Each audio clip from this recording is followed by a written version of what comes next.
25 years in the making. All roads lead to this live stream. I'm Ken Knapsack. This is ForceCenter. I'm Joseph Scrimshaw. I'm sure this is exactly what George Lucas wanted. The film was just a reason to lead to 25th anniversary special live streams across the internet and live shows and all sorts of fun excitement that's been happening ever since May the 4th. But today, Ken, May 19th, actual 25th anniversary. Cheers to that. Cheers to that, indeed. 12 noon in the Pacific around here. And Star Wars Explained. Alex and Molly already in, and they're challenging us to sing the ForceCenter part of the theme song. I think I can do that. You can hit those. Not well. No. Maybe could you call up Tony Thaxton? Let's get Thaxton on the line, and maybe Thaxton can come in and do that. That's for the ForceCenter 25th. Yeah. I can maybe do it in like a very whispery, much older male Billie Eilish way. Very excited to be here. I've been looking forward to this all week. As have I. And you suggested this a while ago. We were, we got to go to the May 3rd screening at El Capitan for Phantom Menace, and we're kind of collectors. We're completionists in our own heart. And this being the actual anniversary, you said, what if we were actually celebrating the day? And I'm glad you said it because I've been looking forward to this one here.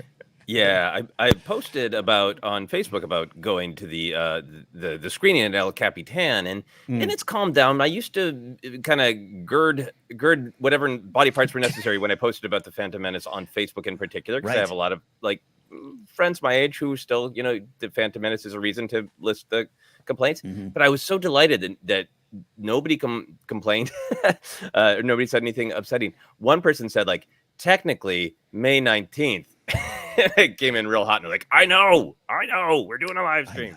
I know. Very happy to be here. That's been one of the things, and you and I are going to share some memories of that day, share some things of that day and that time, and then we'll going to be taking some calls. We're going to be taking your questions here in chat, so if you got questions in the chat, you want to super chat to get our attention, of course, that always helps, not necessary to join the conversation, and we're going to be telling you in a minute about how to call into the show if you're a Patreon member. But the thing you just said has been the nicest thing about this anniversary is... Yep, you're going to have some folks who don't like it. And yep, I'm tired of the same old complaints as they've been around for 25 years. But for the most part, it's been joy. It's been joy and it's been fun. It's true.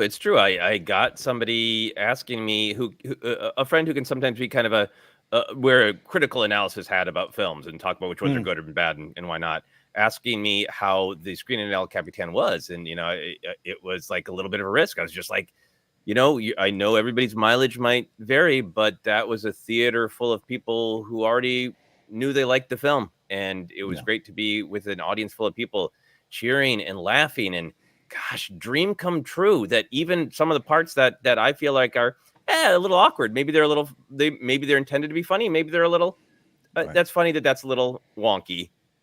To be in a room full of people who laughed at something in a totally good-natured way, the way we did growing up with the original trilogy, yes, you'd watch A New Hope with a bunch of people at a sleepover, at least for me when I was in high school, or drinking buddies, and Obi-Wan in A New Hope says only Imperial stormtroopers are that accurate, and everybody would kind of laugh and throw popcorn at the screen because stormtroopers miss all the time, but it was entirely good-natured. And so to finally be in a place where people were sort of laughing in a good-natured way with the Phantom Menace was fantastic. Our screening had exactly what Alex of Star Wars Explained has said, is Wadu, of all people, got a huge cheer in our theater. Same with us. Big applause break for Wadu. I think people really relished it, right? People applauded for everybody coming on screen, but there was some real relishing of Wadu. Rado got some big laughs. I think, we could talk about the screening ad nauseum. But, strangely, one of my favorite moments is because it's a bit I've always liked. I love the weird point of view from C-3PO shots of Anakin leaving. Yes. And it's a film all about empathy. And Anakin, I don't think has seen things through 3PO's literal point of view. Yeah. And it got two great laughs. I'll make sure Mom doesn't sell you anything. But my favorite, the bye. Got a big laugh in the theater, and it made me so happy to just be able to laugh out loud with people at bye. Bye. And it was a warm laugh. And Amaranth in chat says, I felt bad giggling when Obi-Wan and Qui-Gon shed their cloaks together, but I meant loving away. Yeah, I mean, that got a weird laugh in 1999 in one of my screenings. I think of the first screening. People laughed in that kind of weird way, which I remember the first time looking around going, uh-oh, uh-oh.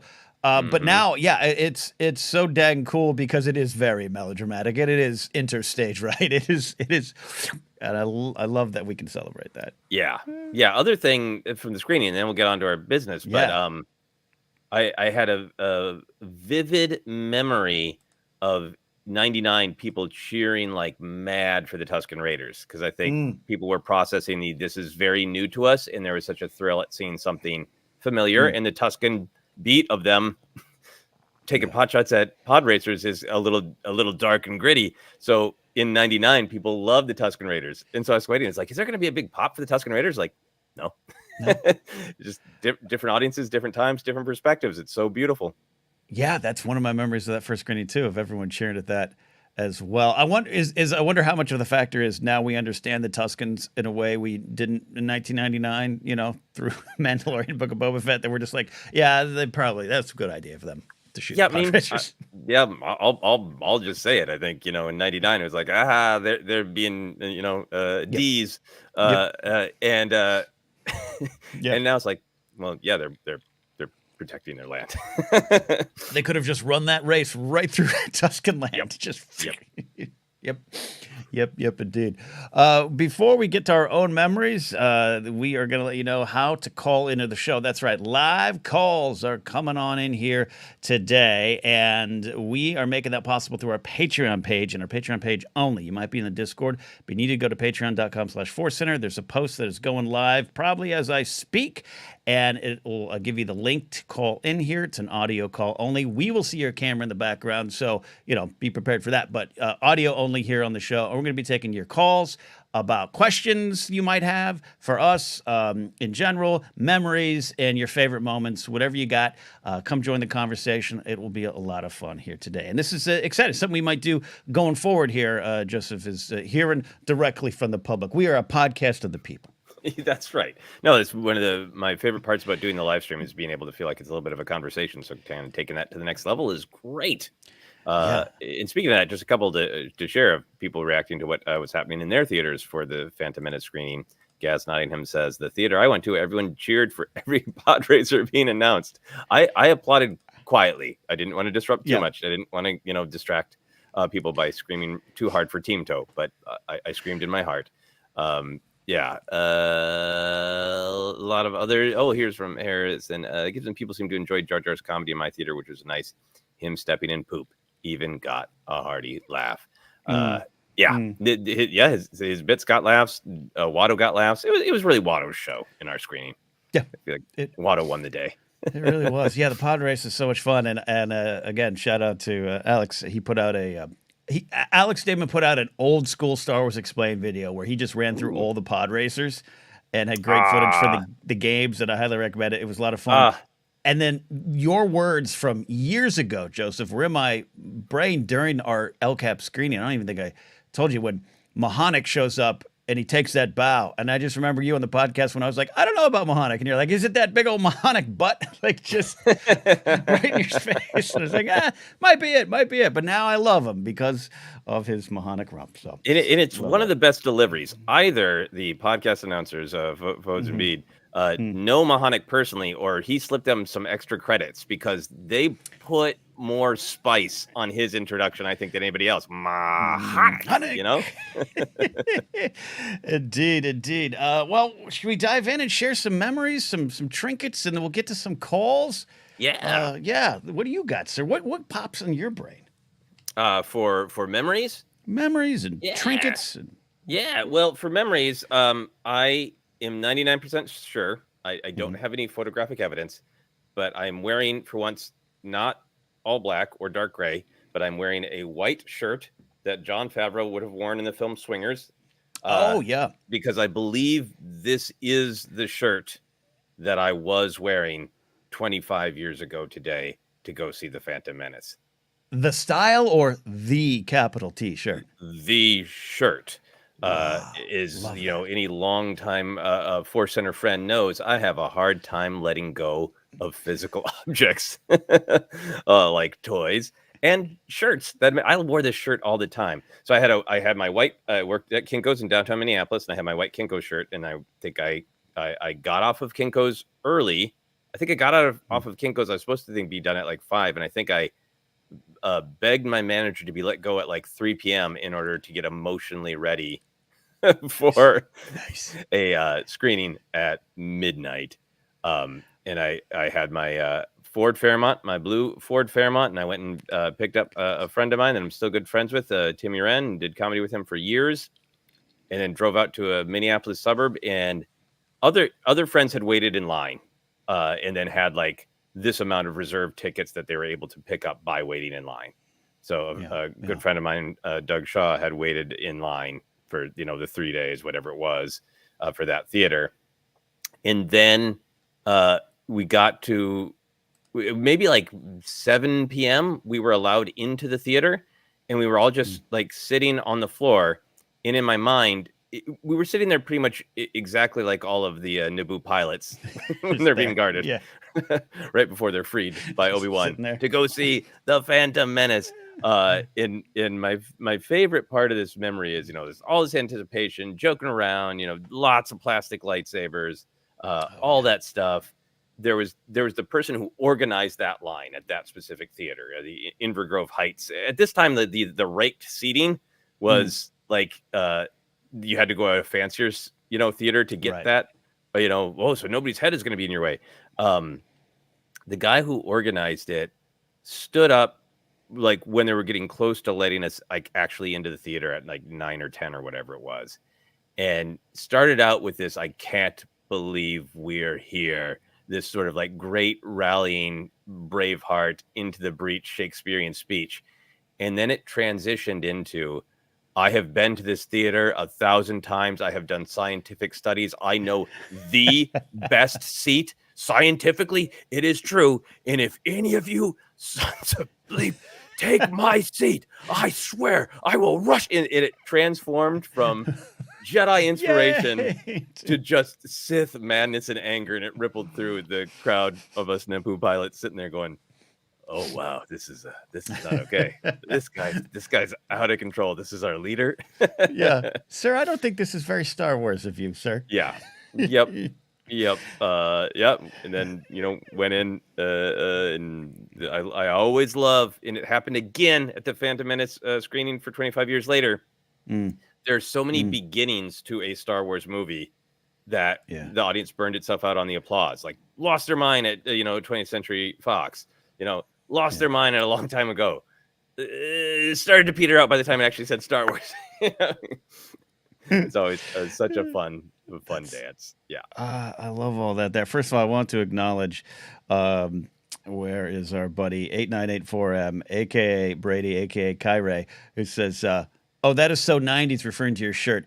8984M wasn't born in the 90s. How do you know what's 90s or not? But yes, that is also very 1999, 96. That rate, I mean, Swingers comes out. People forget that, undervalue the cultural effect that Swingers had. I mean, I had those shirts too. I hadn't even seen Swingers. It looked like a shirt that Frank Sinatra or Desi Arnaz would wear, and so I liked it. 8984M says, "When did allocated seating first start? I don't remember when they weren't so." Yeah, true. It took a while. I mean, for me, the first real experience was ArcLight. I know it had been probably at the spot, but that was the first, like, oh, we're ramping up here. We're leveling up. There's a fancy theater that opened maybe 2010 in Minneapolis. That was my first experience of that, and now it just seems like we always had this potential. Why was this so difficult? You know, so. One of my memories, I've mentioned it before, and who knows, I may have shown it before, but I dug this up. First of all, I had lost it for years, and it was hidden in this this book, the Terry Brooks Phantom Menace novelization, which I absolutely love. Forgot about the extreme close-up. Absolute. God bless Jar Jar doing is real. It's almost a scale. He said Jar Jar Binks. Yeah, Read Borders scroll. got it at Borders. Remember Borders books? And I had lost it for years, but it had fallen out, and it is my ticket. Sorry, I gotta get it to do its thing. Oh yeah. There's my ticket. It is a bargain price ticket at $5.50. Cashier number 24 sold it to me on May 12th. It's a 1:10 show, and I know I saw an earlier show, but this is the one that survived. Wednesday 19th, May 1999, Winnetka Theaters in Los Angeles, San Fernando Valley. And I had, put this aside, knowing that one day I'd be on a live stream 25 years later. Look at that, $5.50 for that price. You can't even get a soda for $5. You can't even get a soda for $5.50. What's beautiful is I know I have my ticket. I just don't know what weird book it's stuck in. It's probably in my novelization of the Phantom Menace, which is in a storage unit, which I cannot wait to get to. That's right. Yeah, and we got some calls lined up. We're going to get to them shortly here, but just going through our memories. You're talking about the experience of getting there, and yeah, I'm so glad we have assigned seats now. You buy your ticket, but there was some extra anxiety and joy mixture of the same thing of sitting on the sidewalk, waiting for them to move those red velvet ropes to get on in. We didn't run like that. The famous shot from a lot of news footage, but used in the beginning, the great doc about the Phantom Menace, where everyone runs in and the guy falls to his knees. We didn't have that. We shuffled in aggressively to make sure we get our seats. But I saw it with my roommates who I'd gone to high school with, and some from friends in LA. And then my good buddy came down from my hometown, and he sat next to me. And man, I just remember grabbing his shoulder when a long time ago came up, and that great pause that we always celebrate around here of beat music in your face. And I just was grabbing his shoulder, and he was like a bigger guy. And I just was like, oh, like doing that, like, I can't believe life has led me to here. Like life has led me to here. And it was one of my last memories with him in a certain era of our life. His life changed dramatically. And he passed away only a couple years ago, but it was locked in time. A guy I had known since second grade. So Phantom Menace, despite all those years of, do I like it? What's going on? Oh, maybe I believe that YouTube video. I don't. You could never take that joy away from me. Nothing about it. Even when I try to take it away from myself, criticizing the movie or microanalyzing it to take away my own joy. That moment of grabbing onto my friend from the second grade and being like, we're seeing new Star Wars. It's hard to replicate that. Yeah, and it's really nice to reflect on. We talk plenty about all of the various complaints of the Phantom Menace, and that our generation very, very much struggled with it. But that summer was still just like the summer of Star Wars. Even after I had friends who were like mixed or didn't like it, they were still like, let's buy lightsabers and have a fight in the park. I got N64 Racer. Come on over. The fun of that film, and you cannot go anywhere without seeing a weird tape dispenser with Phantom Menace on it. The fun of that summer was still there, even though there was a lot of struggling with the film, and that's a great memory too. Yeah, love all that. First Rate Nate sharing a memory. I saw Phantom Menace midnight opening, 10 a.m. Friday, 7 p.m. Friday, and then 7 p.m. Sunday. Woo! You did it all, Nate. You did it all. I love that up there, seeing that. This one from JMB. Work let us out early to go stand in the lines for the Phantom Menace. Then the theater that played it for us let us watch it again back to back for another ticket. So most of us did. Wow. That's awesome. That's amazing indeed. And we got Brian Ward's here sharing some memories here. One of my biggest 1999 members was collecting all those Pepsi Mountain Dew cans and cup toppers all summer long. Pretty popular. I'm wearing Brian Ward's pod racing shirt to celebrate the day. I had all of them. I had loved collecting all those until about 2-3 years later, when they just all of a sudden burst and started leaking Pepsi syrup. But I loved that hunt, going to Ralph's. All right, they got the Battle Droid Mountain Dew. They got the Padme Diet Pepsi. Yeah, I went to that. I probably got home at 4 a.m. Got up and went back to work at Kinko's, and I remember having lunch with a guy who didn't get to see it yet, and we ate at Taco Bell in the downtown Minneapolis Skyways, so I could try to get Pogs. And I remember my friend from Kinko's being like, "Tell me this. Don't tell me this. Tell me this. Don't tell me this. Tell me this. Don't tell me this." And I've told again, we're sharing some stories that I might have shared before, but my supervisor on the graveyard shift at the mall was reading this book, and I was right in the break room. We were in this LAPD substation, and he gets to like the final page and does this, and he goes, I go, yeah, and he goes, you're really gonna love this story, and I was like, oh, and then he was one of the ones that just didn't like the movie adaptation of the story I just read. I remember that, but my excitement level just tripled in that moment. Yeah. Days away. No, it's fascinating to think of sort of publicity and spoiler culture. We all know about the soundtrack spoil, but that novel was just out there. I think I've shared this same story in response to yours with my manager at Kinko's. I think we were just like laminating things, and he just like, hey, Anakin doesn't have a father. Just read that in the book. Just Anakin Space Jesus. Enjoy your film. What? Yeah, exactly. And this was days before. And then I remember viscerally sitting in the movie theater and realizing how much of the film I'd put together by reading the backs of the action figures. Yeah. Like when they're starting to go like, okay, well, they're going to Tatooine, then Anakin's going to win the pod race, and then they're going to go back to Coruscant, and then somehow they have to get back to Naboo because they're going to fight Darth Maul there. Yeah. And about halfway through the film going, do I know the entire film? I mean, in the now famous story of Weird Al and the saga begins, a great version of Don McClane's American Pie, and him going, yeah, I just went on the internet and kind of put the film together, and he was too accurate, almost scary. Yep. Not the same these days. Quite. Yeah.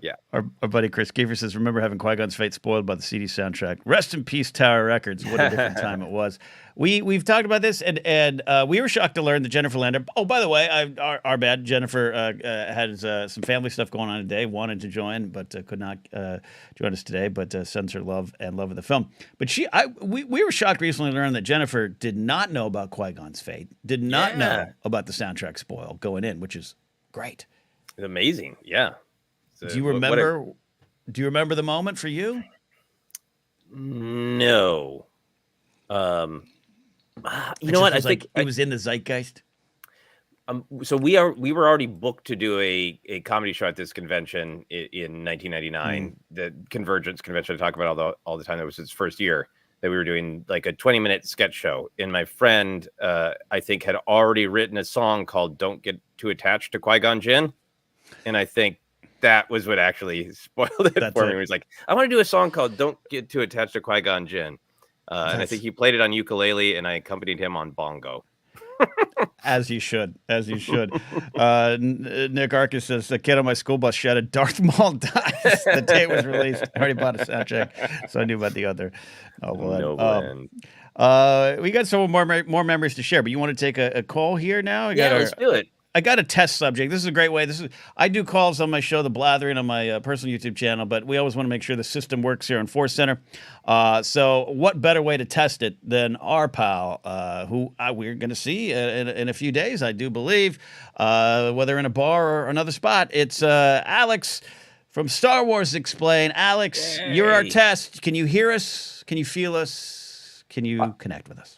I hear you. I feel you emotionally. I will hopefully feel you physically very soon. Oh, it's going to be grand. It's going to be great. I know I'm not on camera, but still, Joseph talking about wearing his outfit from 1999. I went and I got the exact same cloak, Jedi robe that I was wearing when I was seeing the Phantom Menace for the first time. That's amazing. So what was your experience like seeing it for the first time? I was 12. We went after school. I think we went Friday, and my best friend at the time, we shared a bus stop together. His cousin saw it the night before, and so at the bus stop, he just straight up was like, Qui-Gon dies. And I was just like, oh no. Like, I wasn't upset about spoilers or anything. I was just like upset that would happen to a Jedi. Oh, right. You were like, I wasn't upset about spoilers at all. I was just like, no, he seemed cool. Did you tell him no one can kill a Jedi? I was definitely surprised. Yeah. Oh, the spoiler culture conversation is another thing. I am someone who does not like to be spoiled, doesn't like emotional spoiling, doesn't like anything, but like it's definitely changed. I just think stories, you can blame a lot of shows. Game of Thrones, one of them, even though I love it, of just like the big twist is going to be something you're going to want to experience raw. But yeah, it was a different time. I didn't want to know as much, but yet I read every interview Mhm. You know, I thought that's why I always joke. I was so excited for Terrence Stamp and Chancellor Valorum. It was like, oh, he's going to be big. I know he's this, and it changed a little bit there. Alex, memories, questions, thoughts. Take us back to that day wearing your Jedi cape of your experiences after it was spoiled at the bus stop. I remember loving it. Went in with my little Jedi robe and like this white one of those like flick out lightsabers. Saw it with a bunch of friends. That same friend, we basically had like a Star Wars book club where we were reading through the Legends books, and so we were heavily into Star Wars. Just loved the movie. I remember coming out of it and hearing our parents talk about how it was getting canned in reviews and stuff, and we were like, I don't get it. Why couldn't they like it? And they were trying to be diplomatic and not hurt our feelings or our enthusiasm, because I don't think they were into it, but they were very nice, and they're like, well, some people think that it's just like it's all special effects and nothing more and blah blah blah. And we were like, nah, like coming out of Duel of the Fates as a 12-year-old, you're like, how could you not think this is the raddest movie ever? I was older than 12, and yes, I was obsessed. I was, lightsaber kid in my tiny, not even 1-bedroom apartment. My studio apartment was in danger for me pretending to be Obi-Wan. Did you, at 12, did you identify with Anakin? Did you see it through Anakin's eyes?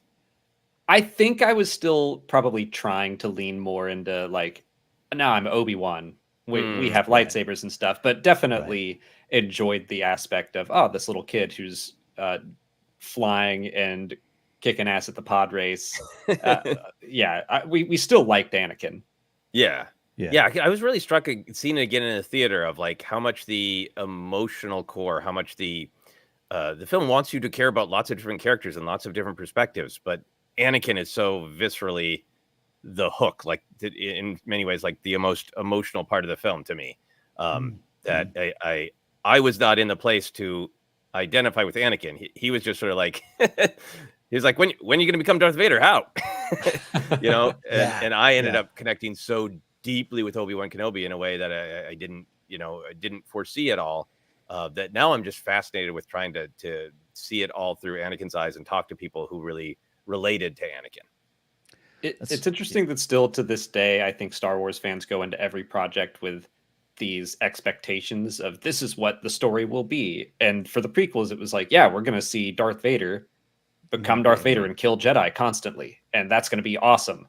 But George being like, no, the story is about how a very good child becomes a very bad man.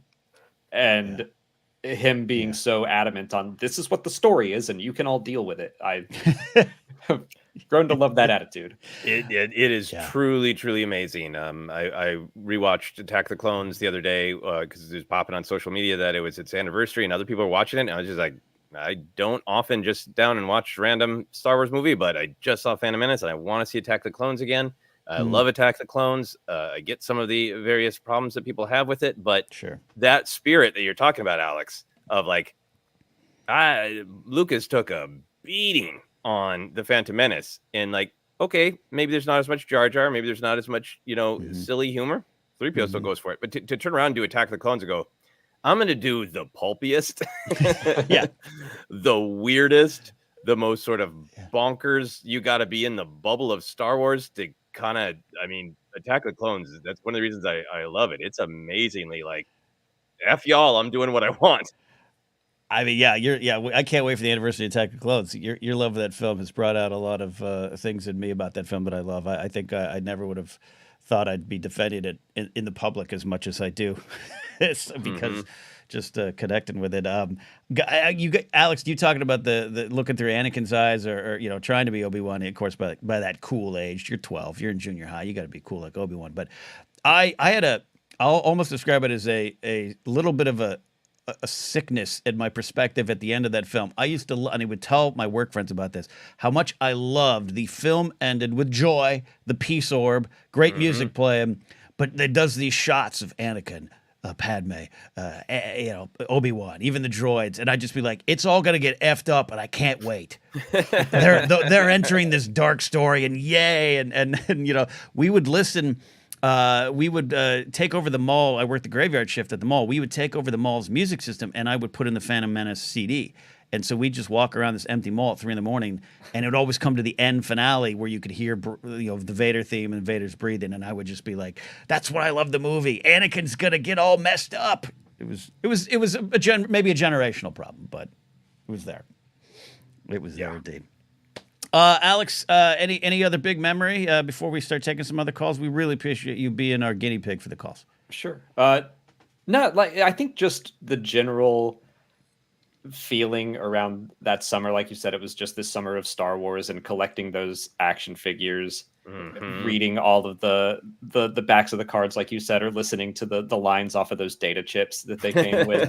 Yes, that was super fun. Playing the pod racer game, which I recently just played it again, and I've like, it really holds up. It's super fun because that's great. Yeah, Kim, did you pull the footage from the game you were playing? How did you pull that off? Yeah, the pod racer video I just did, I was like, this will be perfect because I'll get the footage off of the movie and the deleted scenes, and if I have to fill in gaps, I'll just play the game. And not thinking, oh, you have to unlock a bunch of characters. So I had to actually like play the game quite a bit. And Ben Quadaneros had the most gaps in footage I needed, and he's the last one you unlock, and it's really hard. So I had to play the entire game and beat it just to get Ben Quadaneros. You had to. I had to. It's beautiful. Alex, I do have one follow-up conversation or question for you. Talking about your parents being kind and diplomatic in trying to let you and your friends have your joy. How do your parents feel that Star Wars has become your bread and butter in a big part of your life in your community? Are they like, wow, look at that? Like, my dad's often like, you liked that thing when you were 3 and you still do. Wow. Are your parents like proud of it? Or do they ever have any like, oh, what have we done? We shouldn't have taken him to that film when he was 12. No, they have said that they are proud of Molly and me. So that's really nice to hear. They do not fully understand it. And definitely in the earlier days when it was taking off, they had a lot of questions. But even if they don't get it, they're like, you seem like you're having fun and you're doing what you like. So we're proud of you. And, you're not coming knocking on our door for help every month. So come and knock on our door. How much? A lot of that is clearly Star Wars. But now that your like father was working the coal mines or something, but like how much of it was you're quitting your job to do what now on the internet? The YouTube pays? Yeah, they didn't really have any pushback against that. Okay. They figured I knew what I was doing, and I had been doing it for a few years already. So they kind of had a handle on the idea of it as a side job, and they were like, "Oh wow, it's going to be your main source of income now." And they're like, "Okay." JMB says Alex's parents told him not look back. Do not look back. Do not look back. Be brave. Be brave, Anakin. Be brave. Alex, thanks thanks for calling in, buddy. We appreciate it. Can't wait to see you. What we think is going to be in a couple days. Yeah. Yep. Indeed. Get ready for hugs. Get ready for hugs. And I'm ready. We're entering a good season there. Alex's work continues to educate and inspire millions of Star Wars fans. Check out Star Wars Explained. He and Molly Damon. My favorite Saturday morning tradition now is to watch their Q&A video, which I believe Molly edits, and it's a ton of fun. So there you go. Cool. It worked. Joseph, the calls worked. I'm so relieved. The technology is there. It's working. It's working. Some great memories being brought in here. We also have a great question. Marjo 32 says, glad you all covered the 25th year. This movie is #1 in name of my first Star Wars ever. A lifelong love ensued. Yeah, that's part of what we're celebrating, is this bringing back Star Wars in a way we couldn't have imagined, and then how it introduces it to the generation.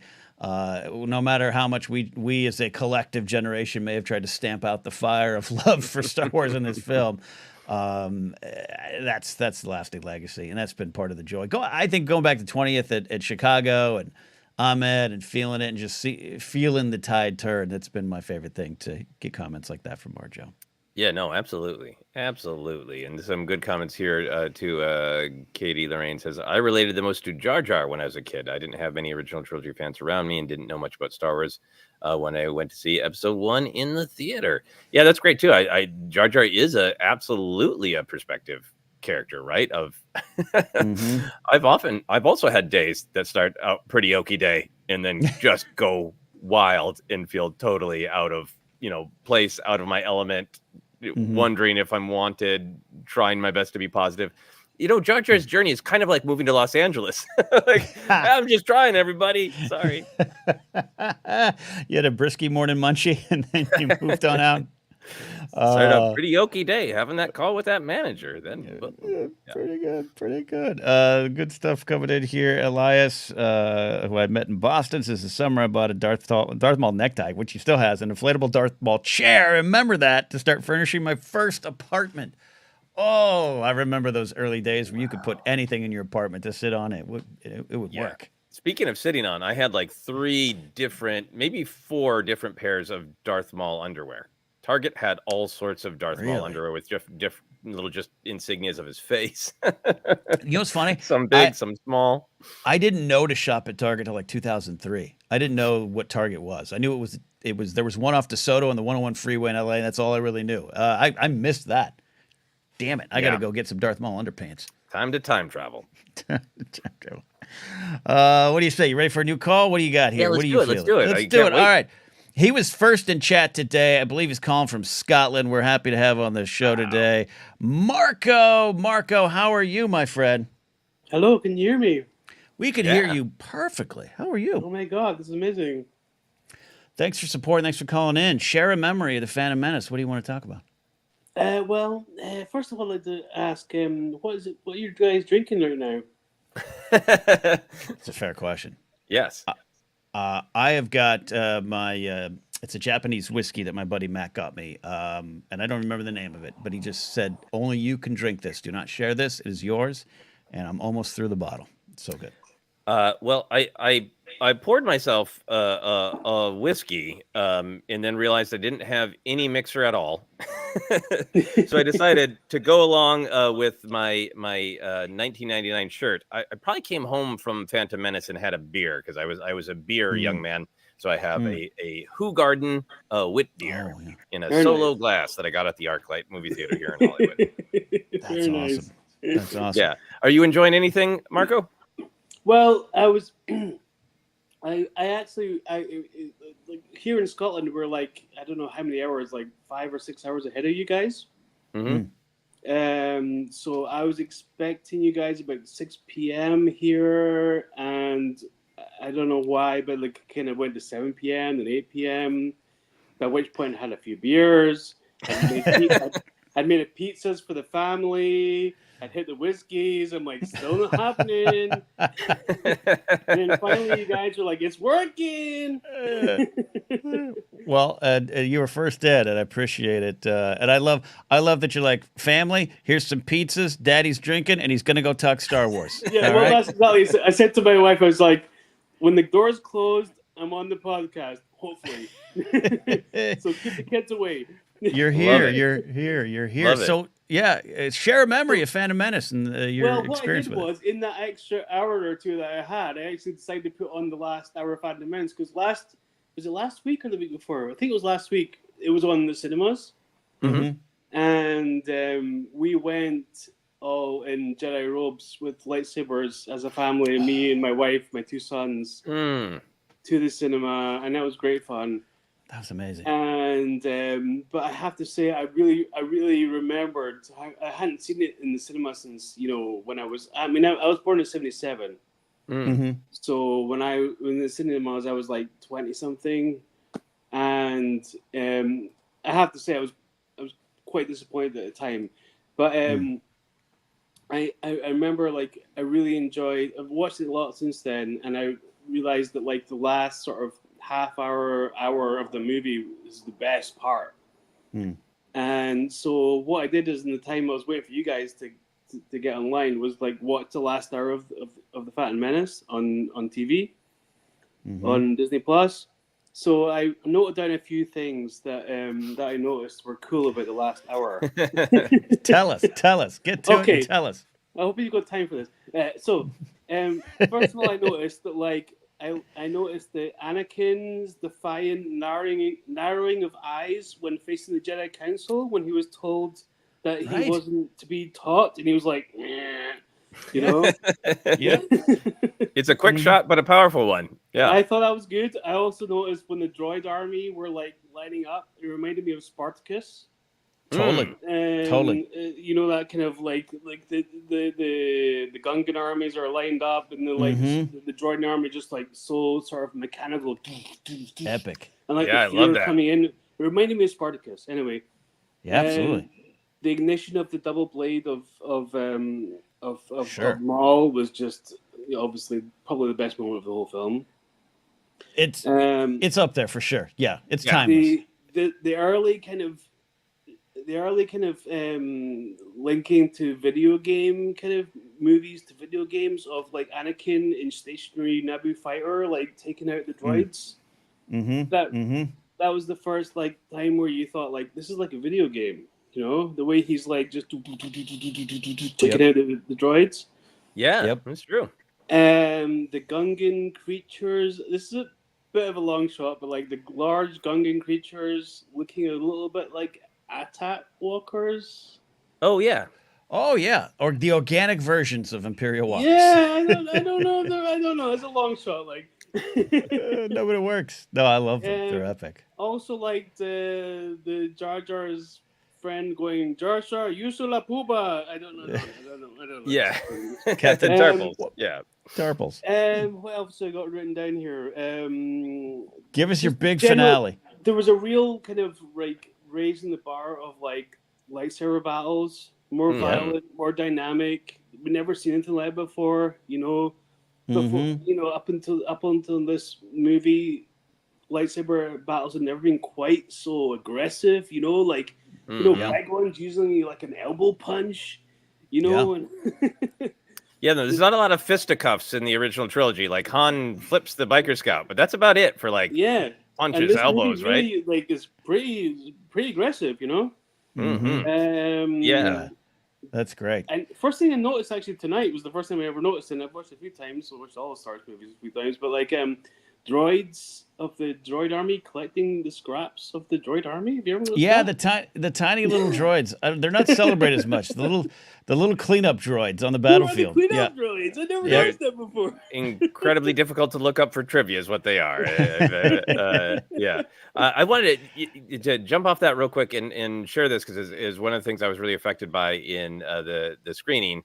8984M says the editing in the climax is so tight. I love that the Kenobi Maul part of the lightsaber fight in particular because it is just so incredibly kinetic. I know for some people it's too dancey and they don't like that, and that's fine. Everybody's got a different taste, but it's not just that the camera pulls back and we see lots of big shots of fluid movement. Ben Burt edited the living hell out of that. It is even when we were cutting to individual shots, that just sense of movement and flow. You know, I'm sure it's being studied in some classes, but it needs to be studied. It's beautiful. Did you guys go to see this in the cinema recently? Yeah, we did. Yeah, we saw it in El Capitan in Hollywood. Man. I mean, how much did you appreciate that like final battle? It's so good. Yeah, just the energy, the scope. What you're talking about, Joseph, is so right. Ben Burt, who gets celebrated in every other thing, but I think the fact that he put that film together is overrated or is underrated. Excuse me. You shouldn't underrate his editing, especially because it was an early digital taken. That famous documentary footage of him going, I don't know. George wants to take from this scene and put in this scene, and I don't know, but he made it work, and I love the pacing of that film. Yeah, no, absolutely great. The entire thing was great to see it with a big house, lots of cheers, and the fight has always been just electrifying for me. It made me love Kenobi and Maul, made me love the movie, even when back in the day when I had more challenges with it, that fight was like, I don't care, I'll go back to the film again and again for that. It was worth it for the ticket price alone. Like. Yeah, exactly. Love it. Marco, I love that. Like, I loved like Maul's leap when he was like down and he just leaps up. Oh yeah, the kip up. Yep. Yeah, Marco. And I also think Qui-Gon's lightsaber is like the coolest lightsaber. And That's an one other underrated thing I one. noticed was like Palpatine's guards at the end are like these blue guards with helmets very similar to the Royal Guards. Absolutely. It's the template. Have you noticed that? Yeah. Oh yeah. Absolutely. It's Yeah. the template. Marco, we appreciate this wonderful list, and I appreciate your joy and patience for getting in here. I want to get to some other calls in the time we have today, but Thanks, we really guys. appreciate you calling in from Scotland. Please go tell your family thank you for letting you sneak off to make this call. Thanks, guys. Enjoy your Appreciate pizza. it. Love you. Love you. All right. Thank you, Marco. Marco called in from Scotland there. Yeah, that detail of the blue Royal Guards, I forget the actual Naboo, whatever. I'm not in trivia anymore. In 1999, Joseph, I don't know how you felt. Like, I just was like, oh, that's smooth. That's smooth. It was so great because, like, oh, those are absolutely Emperor's Royal Guards. So recognizable and yet so different. Of blue, open face, got some pomp and circumstance going on there. I loved it. Loved it. I want to shout out our buddy Hal Lublin. Hi, Hal. Co-star of The Nightmare Adorable with Amy Vorpal there. Your film that's churning up accolades on the festival circuit there. I took my wife to see it in 3D and she loved it. This was many years ago, 2012. We want to shout out Hal and feel free to drop a link. Hal tonight is part of a big live reading with the George Lucas Talk Show crew, Haley Joel Osment, Tony Hale, and a lot of others. And Hal's got some, I won't spoil it. Hal's got some key lines to read. And if you go to Hal Lublin's Twitter or any social media posts, wherever you are, Hal, he's got links. You can go. It's at Dynasty Typewriter live tonight in LA, but they're going to stream it. You can get tickets to get this live stage reading of Phantom Menace. So love it. All sorts of great people involved in that. So yes. Oh yeah. I can't wait to hear about that. Yeah. Good indeed. I also just checked my text messages. Both Ken Plume and Hal Lublin are really impressed with your shirt. The I'm 1999 shirt. Maybe you got to go back, Joseph. Maybe you just got to start dressing like you're in Swingers. I'm gonna do it, man. I'm gonna do it. It's my heart. I just need to find the right shirts, and I'm be on it. Love that. Speaking of which, I do. There's we'll get back to the calls, but I wanted to share this. Kaylee says, but can we discuss Padme's outfits? All of her costumes from original trilogy are fantastic. They are indeed. I think watching the television show, I believe Outlander, with my wife, which we've been watching for a couple seasons. And during the credits, I suddenly went, ooh! And she's like, what are you? Like, costumes by Trisha Bagar. She did the costumes in the prequels. It can be a thing that I think is a thing that should be discussed even more. I know it is discussed and celebrated, and there are cosplayers, right, who have their the agreed upon names for all of the outfits across it. But that was another great part of seeing it again in the theater with a big audience, not only an audience that loved the character of Padme, loved Natalie Portman, but just really appreciating the amazing design and construction and meaning of these, elaborate dresses. Absolutely love them. I love collecting the different figures of Padme. And I was kind of one that when I had the figures, I went there in that night, February or early March of that year and got all the figures. I was slightly confused. I was like, well, wait a minute. Why is there an Amidala? Why is there a Padme? Like, I just confused, but love the looks. And talking with, if you talk to my fiance, my partner, Grace, she's an actor. And one of the films and one of the reasons she is an actor is The Phantom Menace. And it's the film, and it's definitely Darth Maul, but it is also the behind the scenes. And just, she would tell me when we were starting to date how she had every detail of Padme's costumes and outfits memorized and the stories behind them, and how that just blew her away. Just seeing the behind the scenes stuff of that's how you make film. That's how that thing on screen that it pulled you in. It's made by people. And the costume choices behind it was one of her favorite. It still is one of her favorite things. Yeah, that was one of the things I was thinking about a lot while watching the screening, is that there are so many different ways to appreciate film. And I think that the Phantom Menace, all the prequels, but the Phantom Menace in particular, because it's the first one out of the gate, one of the things you just appreciate is just the world building in the space fantasy imagination. Once again, our generation was hung up on, are the new ships going to be as cool as the X-Wings? Are the, I remember struggling with the battle droids because, like, are they as cool as the stormtroopers? And stripping myself of all of that comparison over the years, sitting in that big theater and just looking at Padme's design and what it tells us about Naboo. And those Spartacus shots that Marco was talking about, that shot of all of the heads raising in these like scary sort of insectoid creatures, all of that world building is just beautiful and dazzling. Yeah, and just the shot and a laser bolt video in chat calling out the light with the dress with the glowing orbs at the bottom. That shot, I remember even one of my friends who's now a screenwriting and film teacher at a local college here in LA. He was just like, I think he's come around on the Phantom Menace enough, where he enjoys it. But even back then, he was like, the shots, man, that shot of her and the orbs and looking out the window, the shot of them swimming into Oda Gunga. Just world building, beautiful cinema, so many different angles to celebrate and enjoy those shots. Yeah. I mean, the old trailer for the original trilogy, not the prequel trilogy, of like 1,000 worlds, and like we can afford 3. Yeah. And you can feel George Lucas being like, I want that trailer to be true. Like, we're gonna see Oda Gunga, we're gonna see Naboo, we're gonna see Coruscant. Let's go. Yeah. Love that indeed. We got some memories in chat here. We're taking calls. If you want to call into the show, you can go to our Patreon page. If you're already a member, patreon.com/ForceCenter. There's a post with a link here to take your audio here via StreamYard. If you want to become a Patreon member, that'd be great. If you want to leave a super chat, help the show, and get our attention with a question, that is good. Joseph, I think you highlighted this one, and I just saw it. I love this. Non-Phantom Menace, but I do want to talk about it to point your all attention to Patreon page. Bond Center, 007 Center, inspired me, this is from Verlando, to start a rewatch of the old Bond movies with my wife. She's never seen them before. It's been a lot of fun. Really enjoyed your breakdown. Look forward to more. Yeah, we do have 007 Center going on, Joseph, and it's been 10 years of doing this with you. This has been some of my favorite discussions over those Daniel Craig Bond films.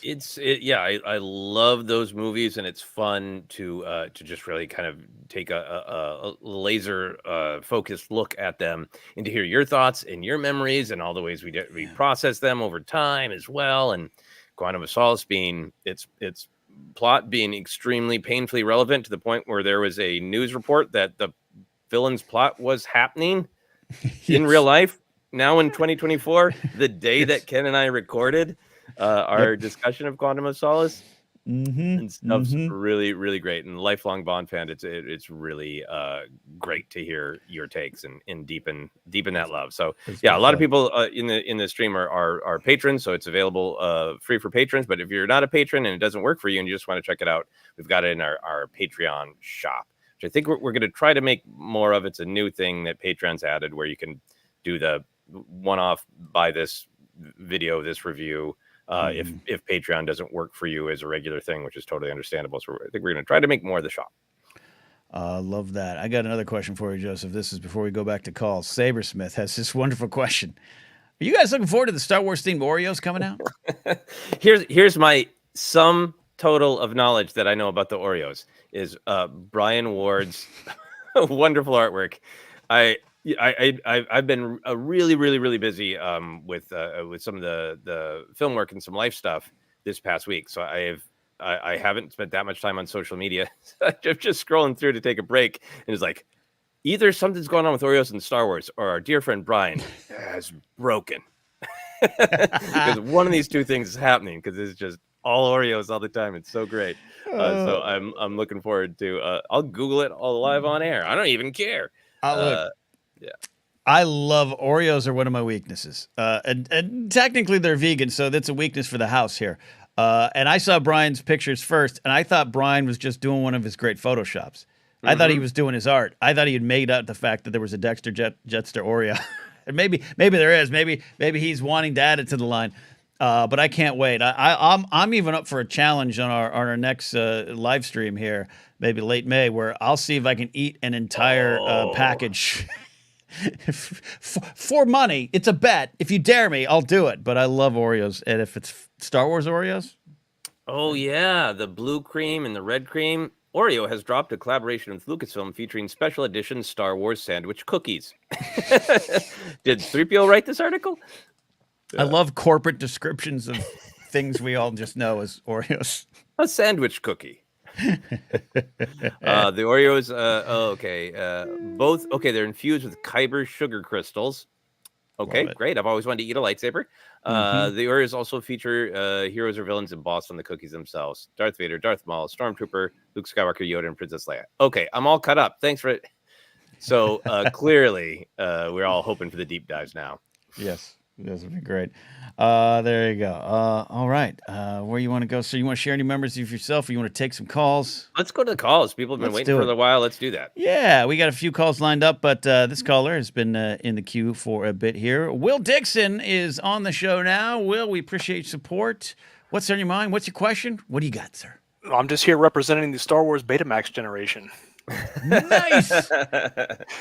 Nice, Will. Nice. So what around when was this that did you watch the original trilogy on Betamax? Oh yes, they were constantly playing in the background, and I was probably Phantom Menace era. Would have been leaving college, maybe 19, I guess, 19 or 20. I'm too old to remember these numbers now, but I just remember I had come from I left art school, and I'm going back home, and my sister was still in school taking her high school exams and whatnot, and so we went to go see the showing at midnight, and I'd talked my parents into letting her go with me, so she's having to get up bleary-eyed at make it home, make it in bed at 2 a.m., get up and get ready to go to take her exam the next morning. And she came into my room, and she's like, hey, it's it's at this point it's 6:30 in the morning, and I'm like, well, go away. we just saw the Phantom Menace, and she's got the Amidala dots with the little chin brush stroke, or the lower lip brush stroke. She's all powdered up and ready to go take her exams that morning. So she went to school powdered up like Padme. Oh yes. Oh, and I want to believe that she had like light bulbs taped to her ankles to be like the dress. 45-pound ankle weight. Yes. Yeah. Taped to a generator. We have a very important question for you in the chat that I think, Will, you're really qualified to answer. What's a Betamax? Is that 8984M? It is. Yeah, sure I knew it. I knew it. Google it. 8984M. It'll and it weighs 80,000 pounds, and it's a VHS style player, but it played smaller cassette tapes that were of superior quality, but the public went VHS. And so I was left with this thing for years and years, and it has finally died. Yeah, I remember strongly. Sorry, Ken, go ahead. No. Go for it. The battle between Blu-ray and HD DVD, and for a while there, I was getting DVDs. I want to think around like 2005, 2006, or whatever company had ads on the beginning of a DVD for HDVD, and basically like, we're putting out all of our films from now on. That's a double pack of a DVD and HD DVD, and the tagline was "Future-proof your collection," which is, of course, ironic since HD DVD won, but it's always stuck with me of like, hey, that's the gamble with physical media. As much as I love it, there's no future-proofing your collection. I think Betamax is a dad's format where it's a dad going, it was actually better. Like it's and it's true, and it was better. Yep, it was better. What an indictment on society where the better format lost. So, Will, you went to see this with your sister. She was inspired enough to dress up, as it were. What was your reaction back in the day? So, I've been a martial artist since I was back in the mid '90s, and so I, was a big Jet Li guy and Donnie Yen and all those films. I gave my acolyte list a few weeks ago, but that's right. Those are, I kind of cut my teeth on those in the mid '90s, and so knowing Ray Park was going to be in this and what he was going to bring, I was like, oh, the Western audience isn't ready for what's about to happen, and he totally delivered. I was, like a lot of folks, it was like there was that Matrix Star Wars weighing of movies, but he answered all the questions of like, well, what if, Wong Fei Hong in from Once Upon a Time in China, what if somebody like that could do work with a lightsaber. What would it look like? And to see that the burst choreography when Obi-Wan comes through the ray shield, and that one flash where it's just, I know by modern standards it's very I tend to prefer the sequel choreography in terms of the weight and the feeling of it, but how precise it is still is so good. And Ray Park actually came through Tennessee a few months ago, and I was able to go to an autograph signing with him, and it was enough to just be like, thank you for doing. I mean, it was so good. And then, how'd you enjoy that call for Solo? Dude. Yeah, I mean, I can't even begin to describe, I think, what you're saying, because I wasn't exposed to a lot of high quality martial arts films, but I had loved The Matrix and loved action in general, and you had already then had like strong opinions about, like, even in the Bond film GoldenEye, there's some great fight choreography where it's like you can tell the actors know the choreography and the camera's just capturing it, not hiding anything. So I was so poised for it to be great, and then I can't even express how unique and novel it was. Did you see when he blocked an attack behind his back?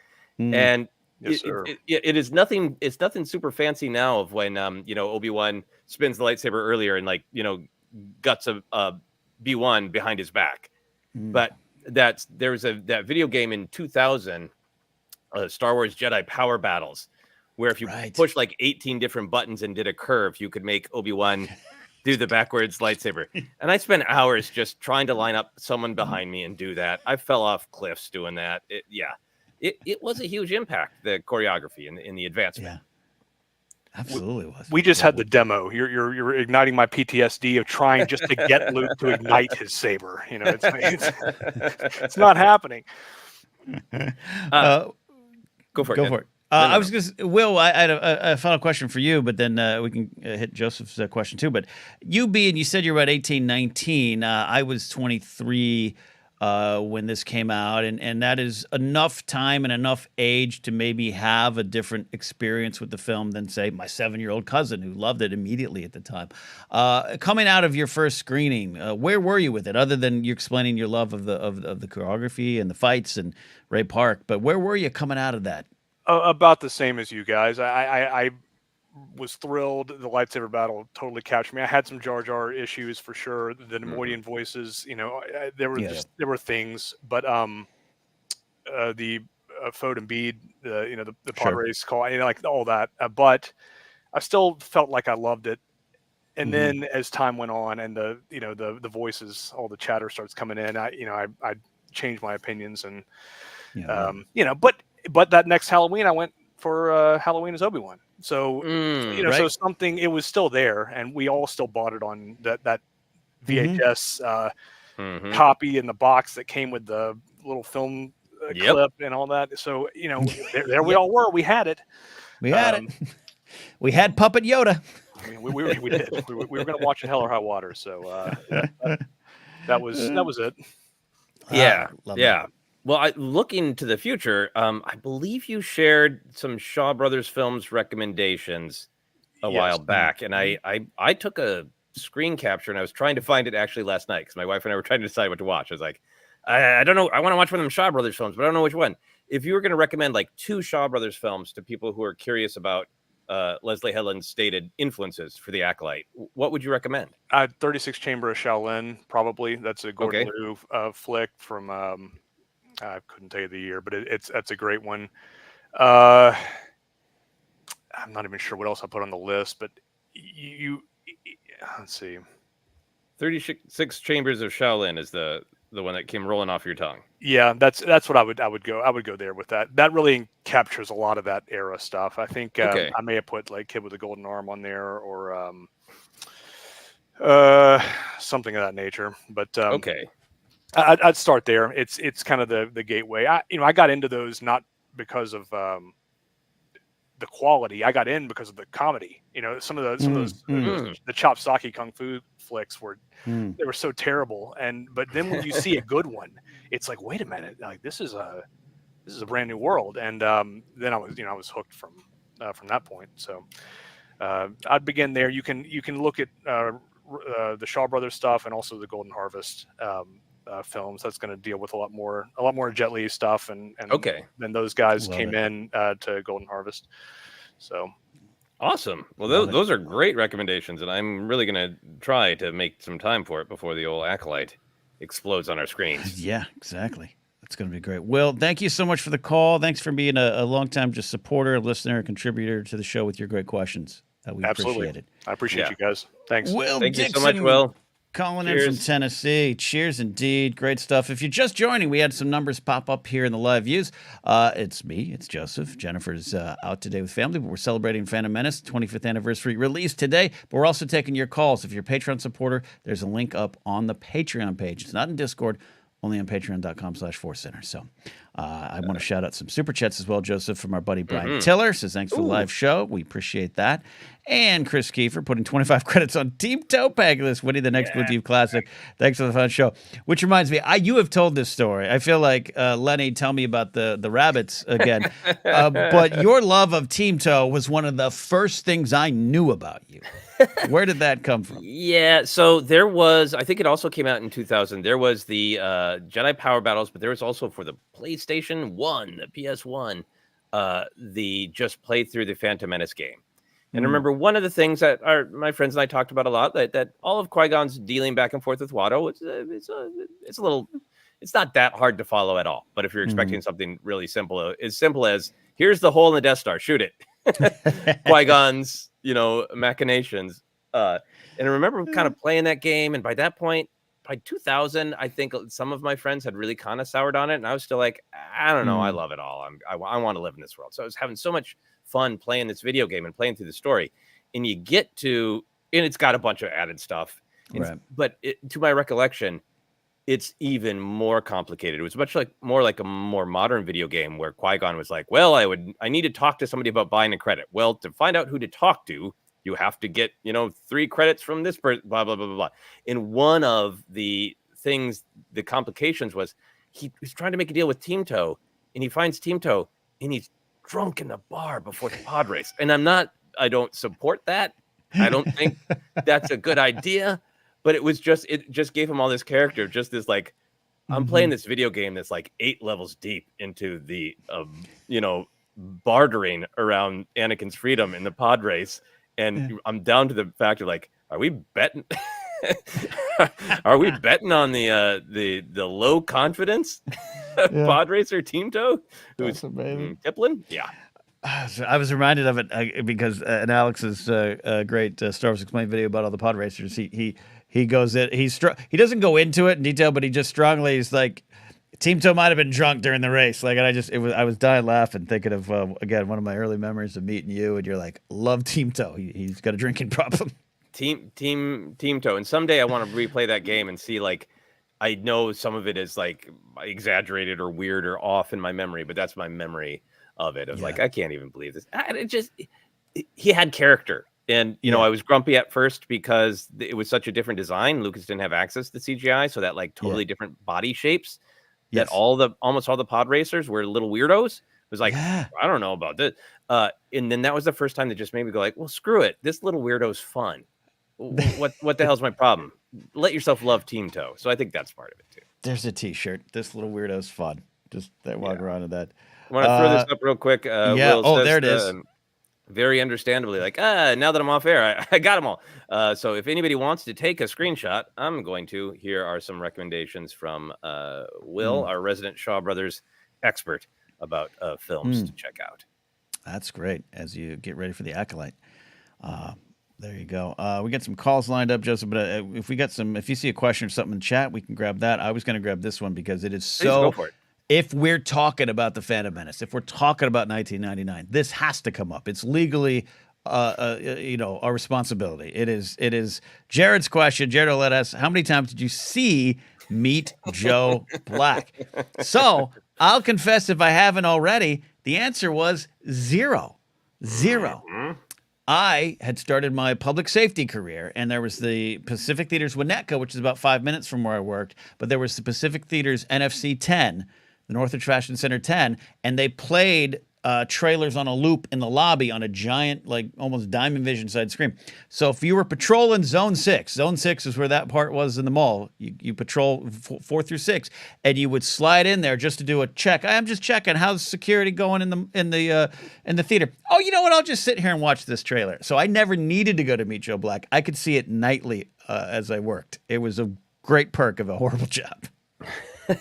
That's great. I didn't see it either because I think I was already in that, like, I don't need to know too much. I don't want to see too much. And the other thing was my manager downloaded it at Kinko's. And I think he had probably shouldn't do this, but come into the manager's office. I've spent the 18 hours at our extremely high end at that time, Kinko's internet. Downloading the Phantom Menace trailer, and I think we watched it at whatever it was, like 420p or whatever it took. 8 hours to download, and I sat in my manager's office and watched it there. And I remember being really taken by the Gungans emerging from the mist and the battle droid from the explosion. Those were the images that I remember going, well, damn. That, and I know Star Wars, Darth Maul, obviously. Yeah, Darth Maul. Yeah, Star Wars socialmedia.com shared the teaser trailer today, which I think is one of the greatest teasers of all time.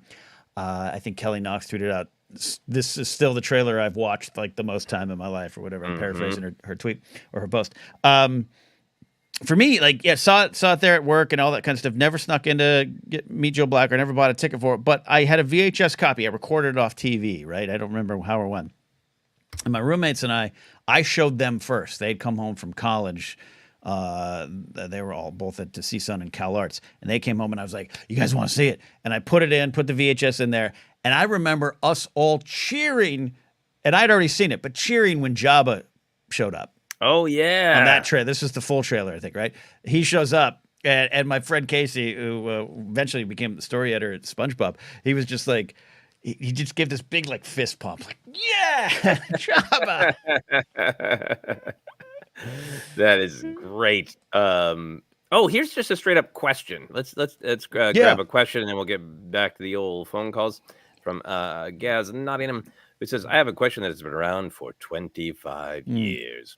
In the Phantom Menace, Yoda says, always two there are, a master and an apprentice. If the Sith were extinct for 1,000 years, how did the Jedi know this? I have thoughts. I'm pretty sure Alex covered this recently. I don't remember, but I'm sure that's in his most frequently asked Phantom Menace questions. But I think we've talked about this before, Ken. My take on it is there is a difference between something that is known and something that is whispered. Yeah. And to me, I always kind of took it as Yoda is willing to say to Mace, I think we're in agreement that Maul was a Sith, and we have heard it whispered that this was the plan.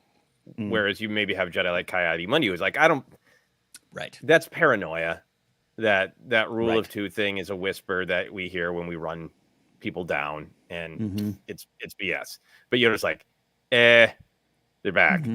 I guess, or there could have been at some point. I guess there could be. I think we have an understood history now that the Sith were going to be wiped out. They did the rule of two to survive in secret, but maybe modern canon will play with that a little bit. Yeah, as we go into Acolyte, that's definitely in the balance, right? That question of what why did Ki-Adi say that? And I'm with you. I hate to pick on Ki-Adi-Mundi. Silas Carson does a great job of him. I think I'm emotionally affected by his death on Magneto, but he might be a little thick-headed and tall-headed, but a little thick-headed, and that comes up every now and then. And I think you're right. It's that, and I think now, especially as we play with it a little bit more, Yoda, I mean, that's 1,000 years. The Sith have submarined and have gone off the map, but at some point, the knowledge of that, the lore of that, of what happened to him, I don't know. I heard Bane created the rule of two, and they went underground. Like, I'm sure it's just part of the lore and part of the thoughts of what's going on, and it makes sense that someone like Yoda would be more open to it. Number one, but maybe more understanding of what the truth is. Yeah, no, I'm with you on that. Great question. Great question indeed. Thank you, Gaz. So I believe it's from the UK, and that's where we're going next. Oh, I can't wait for this rock star to get on the show here tonight. He is also the co-host of the Holy Snooks podcast with PLD Paul Denuzzo. We got to hug him in London. It's Matty Gunner. Matty, you better have an upper crust sandwich in your hand right now. I had one a couple of days ago. So not today. How was it? Describe it. So good. It was the teriyaki chicken one, and it was just That's great. The greatest. There's not many great things to come from this island, but upper crust sandwich is definitely one. You know, couple bands and a sandwich have done all right on that island. All right. Upper crust, the new portrait of the king. I mean, you're knocking it out of the park. Have you seen someone did a version of that portrait but of Palpatine? Yeah. No, yeah, I haven't seen that one. Someone has done a version of old Charlie hilarious. Boy's portrait of Palpatine. It's wonderful. I can't believe this, right? I'm on a ForceCenter right now. This is kind You're of here, cool. Maddie. You're here, and we want to hear your memories of Phantom Menace, man. My memories of Phantom Menace. So I was like 8 or 9 at the time when it came out, and I saw it. And I just remember, like my earliest memories of film in general were watching like Sinbad of the Seven Seas with my granddad. And he would always talk about Star Wars, but I didn't get to like actually see it until like I was much older. And then we saw the trailer for the Phantom Menace, and he was like, "Oh, there's a new Star Wars. If you like the Sinbad films, you'll like this, because obviously there's a lot of like swashbuckling adventure, and especially with on the Seven Seas where they go to save the princess." And I was like, "Okay, cool." And then all the kids at school started talking about it, and I was just like, "I need to see this film. Like, I absolutely need to see this film." So I went with my mom and my granddad, and both of them fell asleep during the film, which was kind of hilarious. But I just remember it being like the first real big blockbuster film that I saw in the cinema, and I was just mesmerized the entire time, like from start to finish. I was just like, this is what storytelling is. Like, this is incredible. Everything from the pod racing, the comedy with Jar. I thought Jar Jar was the funniest thing I'd ever seen. There you go. Yeah, I still do. Like, I have the band The Misfits. I have a t-shirt which is a version of their logo, but it's Jar Jar and it says Misa Fits. So it's just, I saw it, I was like, I need to have that. That's like my 2 personality traits right there. Yeah. So did you, I'm going to ask anybody who is younger than myself, did you see the movie through Anakin's eyes? Did you see yourself as Anakin? A little bit. I've always had the dream of like getting away from where you were brought up and getting away from you as a kid. Like, you have those dreams of adventure and like going on to greater things and achieving something with your life that's, you know, and, you know, staying in your hometown and working, you know, a regular 9-to-5 job is all great. That I'm not knocking anyone that chooses to do that. But ever since I was a little kid, you know, I've always been somewhat of a performer, whether that was standing on my my kitchen table doing the dance to Grease Lightning when I was a little kid, or performing on stage with a band. And there was also like, I've been, as Will pointed out, I've been a martial artist since I was a little kid. So seeing Darth Maul for the first time, like, I hadn't really watched a lot of horror films. Obviously, being exposed to like the Sinbad films, like that kind of pulpiness and the creatures and everything, I was used to that. But Darth Maul scared the crap out of me. Like, seeing just a vision of hell. Yeah, literally a vision of hell. It was like, I remember seeing like pictures of Kiss, and I was like, this guy is like a scarier version of Gene Simmons, like right before my eyes, and he's swinging a laser sword around. This is the coolest thing I've ever seen. But he wasn't his head off. Yeah, he wasn't as scary as Paul Stanley. And a shout out to Scotty J. Rowe of Bombad Podcast. To you, Maddie, too, as someone, you said when you said you're about 8 or 9 when you saw this film, and it opened up your world to a lot of the big cinema and Star Wars and all these possibilities. And I get you. I feel you that it's that Oasis half the world away vibe of this city doesn't have much for you anymore. And that's interesting to connect to Anakin. But when you ran into old cusses like us, our generation who might have tried to stamp out your flame. How did you interact with that, and how did you take that growing up with this film? I've had it with the same old cussers that have tried to tell me that screaming isn't real music, that you know I shouldn't get covered in tattoos because I'll never get a well-paying job. Like, I'm just like, I don't care what you think. Like, I love this. This is awesome. Cool. You don't like it. Cool. It's not for you. You're not gonna, dampen my flame with it. I'll laugh my head off every time I hear Jar Jar Binks. Me and my friends, we play Call of Duty together. We still use to use the line quoted earlier, Jar Jar using the boomer. Every time I throw a frag grenade, like, me and my friends use that line with each other because it's just become so ingrained in us. And, I'm, speaking to like the kid, I was a kid growing up wearing all black and wearing eyeliner and listening to music with screaming and people calling me the emo F slur. And I was just like, cool, do you, man? I don't care. Like, I love Star Wars. I love nerdy stuff that people aren't gonna like. I love punk rock music. I'm gonna do me. I go ahead, Ken. My only sentence was, I like connecting the Phantom Menace. Loving the Phantom Menace was the punk rock of Star Wars. Yeah, yeah, it was. Yeah, it really was. It makes a lot of sense. I think for Anakin, but also like for Luke and Rey, that we talk a lot about the staring off at the distance and the horizon and wanting something different. And I think, a lot of us, there's a reason that's a powerful story, even if that is just wanting a new experience. You never physically leave your hometown, but still that wanting. It's, it's so the actual, in a musical, it's the I Want song. Like, Luke could start singing when he's staring at the twin suns. But I love that what you're connecting to it is also that these characters also have a sort of George Lucas like punk rock defiance to him of, not only do I want to get out there, but I believe in myself. Luke believes he's a great pilot and he can do it. Anakin believes I can build a pod and I can win this race, even though I've never even finished one before. I still believe I can win this, right? Rey believes in herself. That's a really powerful thing to take from these stories, and from Anakin in particular, of it's not just the dream, it's the kind of the confidence and the spine to go, I'm going to be myself and I'm going to do it, and I know what I can do. Yeah, absolutely. I mean, and you even have the moment where they say to Anakin, you're too old to begin the training, and they say that we're not going to train you.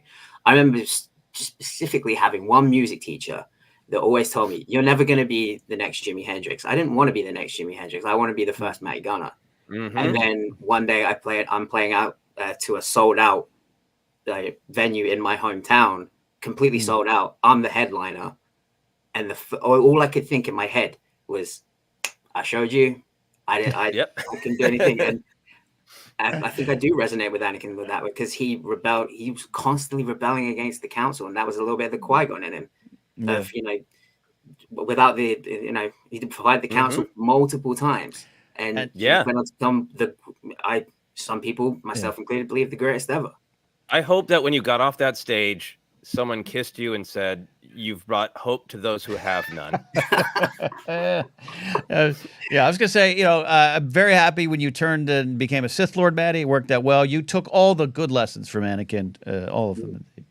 No, I love it. And Joseph, you're so right. I think that's one of the key things about what you're talking about. It isn't just simple wonderlust. I love, especially in this great Phantom Menace novel, if you have never read it, read it. It's got additional Anakin content of his dreams. And his dreams are both of grandeur, but of purpose, and of empathy, and of using his what he hopes would be his position, or what he thinks will be his position, to help others. And yes, I know where it goes, and yes, we all know the lessons, and George did that on purpose. But I think that's something powerful in Phantom Menace, and I'm glad you got it, Maddie. Yeah. So to speaking quickly to the older formats of things, Ken, I'm pretty sure you're gonna love this. I remember, or not only did I have the VHS of the Phantom Menace, but I remember being on holiday with my family in Tenerife one time. I still have the cassette tapes of the Phantom Menace, and I still have like the cassette player, the portable cassette player that I used to play them in. And I have a distinct memory of just sitting at the pool while like everyone was at the bar and having fun. Me, just the little kid, I was just sitting on this sun lounger, just listening to the Phantom Menace on repeat over and over and over the entire holiday. We were there for like 10 days, and that was the only thing I listened to. I was obsessed. The That is love, great. the love is deep, and you're my Darth Maul. Okay, Maddie, you're my Darth Maul. Thank you for calling in. I'll see you soon on Holy Snokes, and whenever you're out here again, we love you, man. Okay. I love you guys. And Joseph, quick recommendation for martial arts movies. Twin Warriors with Jet Li in. It's about him and his best friend. They are both Shaolin monks. They get expelled from the temple. They have to find their way in the world. Jet Li's character goes the way of pacifism. His best friend joins the Imperial Army and becomes a general. And they're forced through an act of rebellion to kind of face off against each other. And I think it's so Star Wars. Yeah, I think that's another one to watch. Twin Warriors with Jet Li. It's fantastic. I got it written down. Thank you. I am going to enjoy the hell out of that. Thank you, Maddie. Thanks for calling in. Yeah, I got a couple more of these films. I'm going to get the text from you that you joined, a martial arts class on the weekends just to become a great warrior. Love it. Indeed. We'll see. Maybe some yoga first. Yeah, just some light stretching. Yeah. Super chat in here from Amaranth saying, can't extrovert, love that, but want to contribute. Amaranth, you always contribute some great, wonderful comments on our YouTube videos. In reverse of our New Hope viewing when I was 3, I had to whisper explanations to my dad during the Phantom Menace when he was 60. He passed in November. Sorry to hear that, Amaranth, but it would have taken him to the movie release. But what a memory, connecting Star Wars to such a powerful life memory there. Yeah, that's great. Yeah, I really empathize with you, and sorry for your loss, but it is wonderful to have those memories of those connections, and I love that it was reversed. I've been lucky to be able to spend a little bit more time with my father in the last couple of years, and he's been talking about wanting to catch up on those Star Wars movies, and I got to sit him down and. And I have no idea what he's going to make of the Phantom Menace, and I can't wait to talk him through it. Oh, that's going to be great. Yeah. That's amazing. Where you want to go, sir? What are you going to get? There's some good questions in here. Yeah, let's see. Yeah, we got a couple other. I like Nick Arx's comment here when we were talking about the rule of 2 and having skepticism about it. And Nick said, seeing a Sith would be like seeing a Bigfoot. I get the skepticism. Hashtag justice for the Jedi. Yeah. Look, we've been beating up on Ki-Adi-Mundi a lot. Yes, that Living Force novel I really enjoyed, and it's I think it's a very justice for the Jedi book, but it is really playing with that divide between the Jedi who were a little bit more emotionally removed versus the ones who are like, I really want to question things more, and we need to have fun, we need to be joyful, and as well as being guarded about our emotions. It really plays with all that stuff and just truly makes it. These are different characters with different perspectives and different strengths. So, if you want some justice for Ki-Adi-Mundi and Jarl Poof, they're a great 2-act. They're a great 2-act in that book. Love that. Let's see. I might step away for one moment, if that's okay with you, sir. Yes. Okay. What do you got? How about that? You choose a question. You see this glass of whiskey? Yeah, I see. I understand. I'm just not used to. Yeah, we're doing 2 hours live. I gotta handle something. I understand. Yes. Go see a man. Sorry, that's not the one. About Neope. I will. While Ken is busy taking care of important business, I'll share some other memories that people had while watching Phantom Menace, either back in the day or in this 25th anniversary season that we're in. Adrian Williams said, seen this film many times. I'm so glad I got to see it on the big screen for the first time.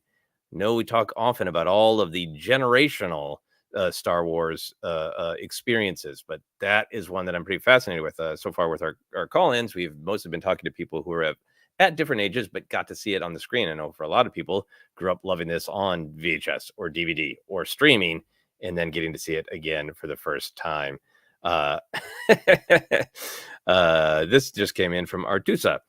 I keep hearing Joseph mention Jarl Poof. I'm on a little bit of a Jarl Poof kick, and I finally looked him up the other day, and I haven't laughed so hard in a minute. LOL. Jarl Poof was one of those big swings in the Phantom Menace, and he was one of those things. If anybody else is like, which one's Jarl Poof? In Phantom Menace, he's the one with the tall head and the little bit of a wobble in the background. And it is so amazing to see him again in the Phantom Menace on the big screen, that those scenes in the council are, kind of serious. They're heavy. And then there's just this wild alien with that slight weave going on. Like there's a breeze going on in the Jedi Council room. And I love him to death. I think I've told this story before. I was doing a lot of improv at the time of Phantom Menace in 1999. And one of my friends started a Star Wars scene, and another person just stood in the back, put their hand real tall, and then did like a drifty gesture with their heads. No one in the audience knew the name Yarl Poof, but everyone in the audience was like, that's that guy with the weird head in Phantom Menace. And got a huge laugh. That is how much Star Wars was everywhere. It's like if in 2019, could you have done a Claude joke in the back of an improv scene and everybody would have got it immediately? That was the power of Yarl Poof in 1999. And it's powerful. I come back to have you talk about Yarl Poof. That's the dream I wanted. It's the dream I wanted. Sorry about that. I can't be stopped. No, hey, I understand. There you go. Well, here's a question. Thanks. Chris Vonovic says, Joseph, did you have a favorite action figure toy from the Phantom Menace era? I really so I got all the Jedi and Darth Maul right away. I think I had some other Phantom Menace characters. They also had the 12-inch, almost more doll-like figures, and I had those for Qui-Gon, Obi-Wan, and Darth Maul, and I had them out and posed in my home at the time, in my apartment. But for modern times, a little while back, I was working on a screenplay that was about action figures and collecting action figures, and I was lucky to be able to just go to a hotel room for a couple of days and work on it. And I was like, I need a friend to come with me and inspire me about my love of action figures. And then I couldn't just bring one I already had. I needed to buy a new one. And the action figure I bought with me to inspire my writing was C.O. Bibble. Oh, man. Look at that. Package Look at him. On card. Oh, my God. That's a Package glorious. On card. He's just, I know it's there in the film, but his big blue or bluish purple blueberry, like he looks like a fruit gum jacket. I just love him. And he's just such a symbol of what action figure collecting used to be, of like, you just love the story so much that you get figures that are almost an attack on the word action. Right? That's an amazing joke. I mean, this man barely moves his physical body, and almost everything he says is negative. He's also, other than his very, very famous line, which is part of our thumbnail that I put out today promoting this episode, one of my favorite, it was a moment that I used to cite as why the movie didn't work, and George blah, blah, blah, back in like 2000. But it's become one of my favorite moments. He's walking and talking. You got Keira Knightley there, you got there, and he's being a little sassy, as he should.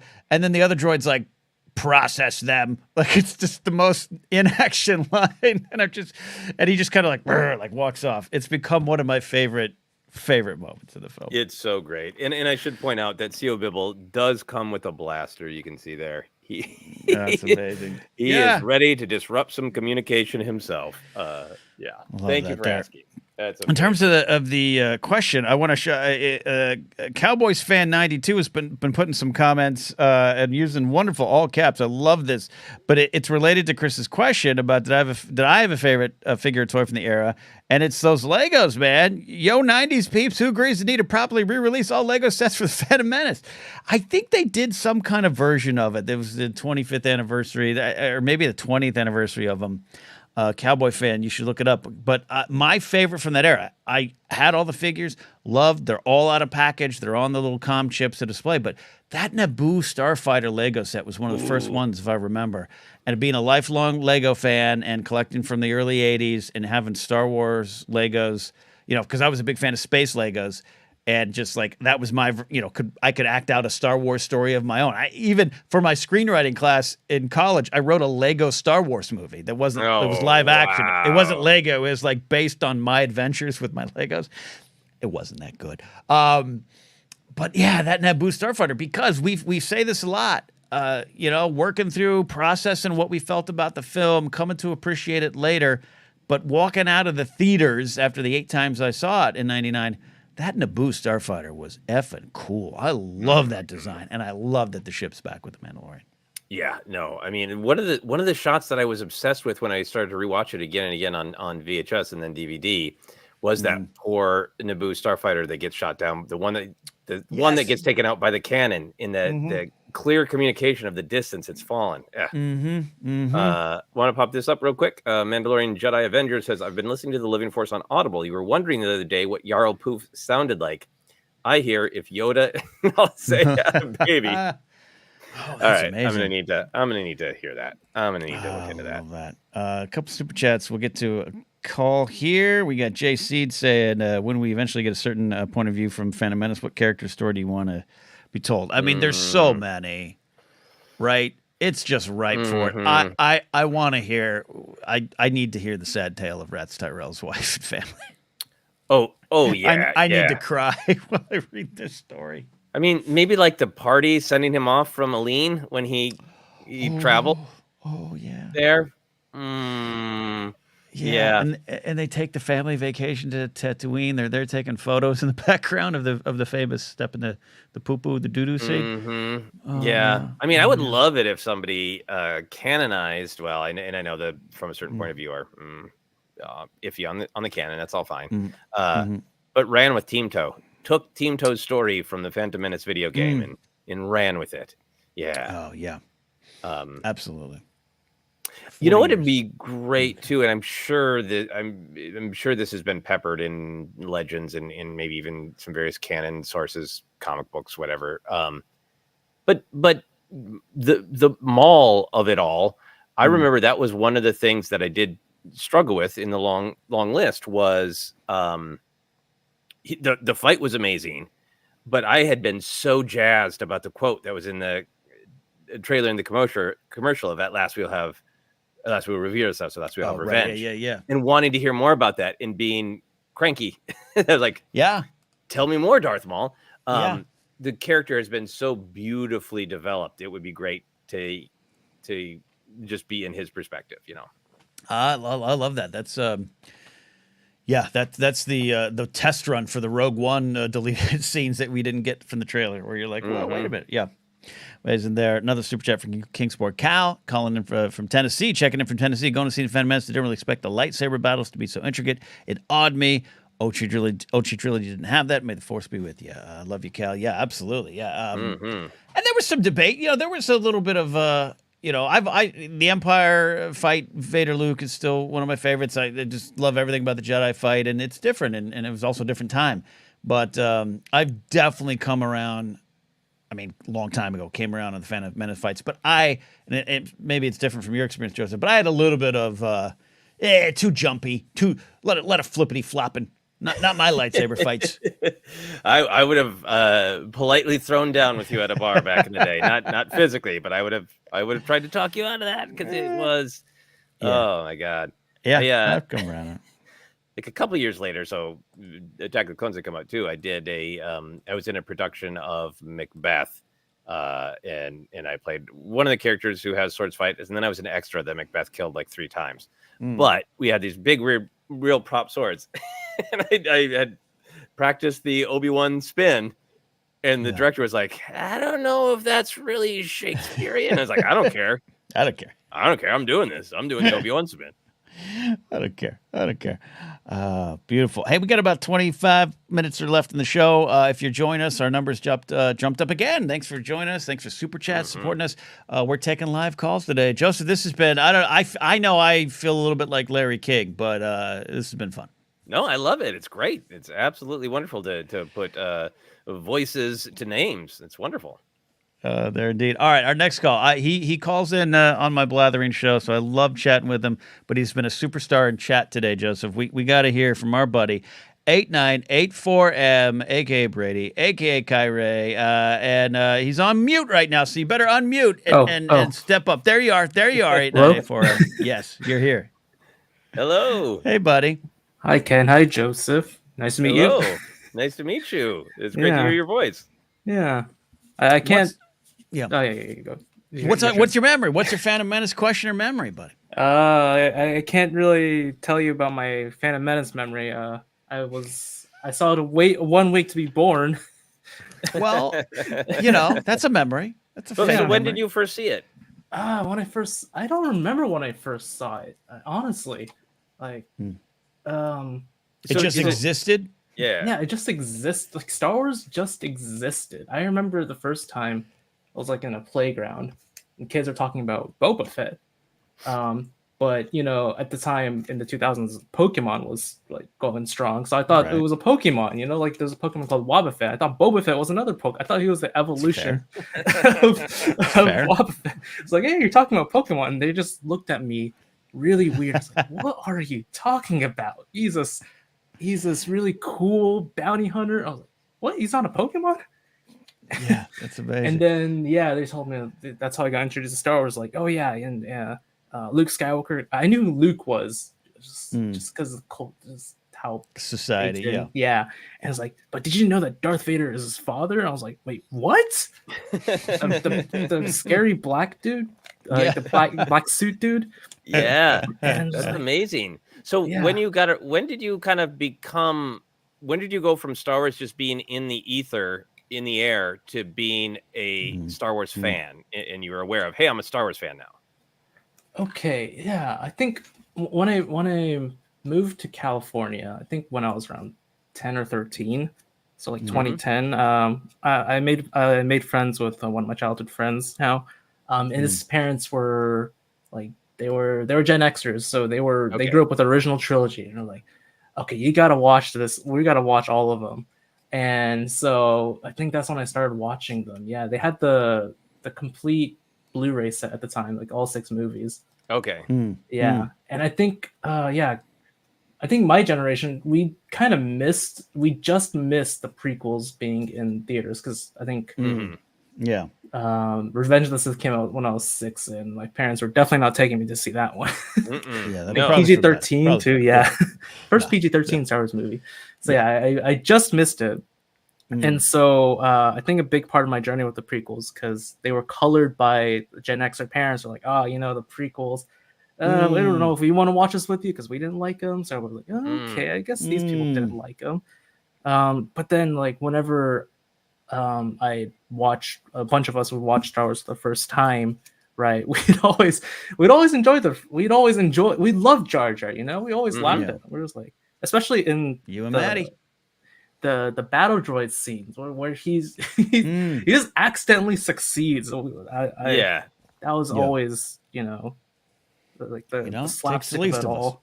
Yeah, I think. Yeah. So you finally, but when you finally sit down to it, the Gen X parents, GD Gen X, ruin it for everyone. I know. The Dave's and Confused generation. What when you first take it in for yourself, where did you go? Okay, I didn't. So I had the Phantom Menace baggage for a long time because of that. It wasn't until 2019 when the Rise of Skywalker teaser, I think that people realized, wait, this teaser is aping off is going off the first teaser for the Phantom Menace. I was like, okay, I think it's gonna connect to the Phantom Menace somehow. So that's when I decided, okay, you know what? I'm gonna sit down, watch the Phantom Menace like seriously. And that's when it first That's when I first connected with Anakin and little bit Anakin. I was, especially the scenes where it focuses on Shmi, his mother. And she's just standing alone. The cinematography just shows like it's foreshadowing like their separation and her loneliness. That's when I first connected. I was like, oh, this is the story.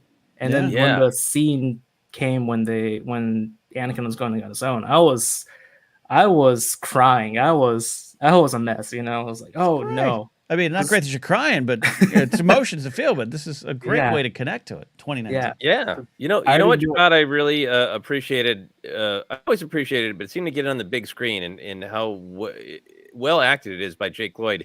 Is when they get to Coruscant, and he's overwhelmed and flustered and doesn't know where to go. And even Qui-Gon, the person who's been very kind to him and explaining things to him, is just like, yeah, go with them. Don't worry about it. Yeah. Great. Like, should I go here? Should I go here? where do I go? What do I do? Yeah. It's so relatable. It's so like the emotional Yeah. heart of the film of this poor kid lost and looking for guidance and parenting and all that. And I think Jake's got that. He's got that great kind of like lingering finger. Like, yeah, like so here. Yeah. I've done that. I've done that many times. Like, love that. Love that. That was basically me the first time I tried to order at Chipotle. Like, now where do I go? How do I? What is that? How do I get the lettuce on there? Yeah.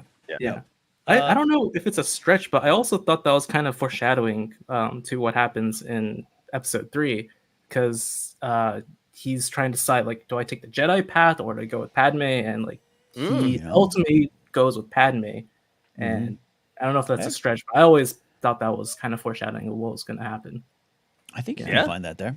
Yeah, I think you can find it there. Absolutely.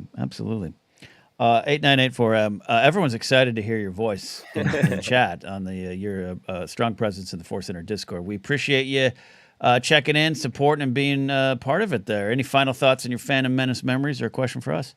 Oh man, yeah, just being on ForceCenter, this is crazy. Oh man, I guess a question for you guys is, so from when you first watched Phantom Menace in 1999 and rewatching in theaters, like what was how's the change in like the projection technology, the sound technology?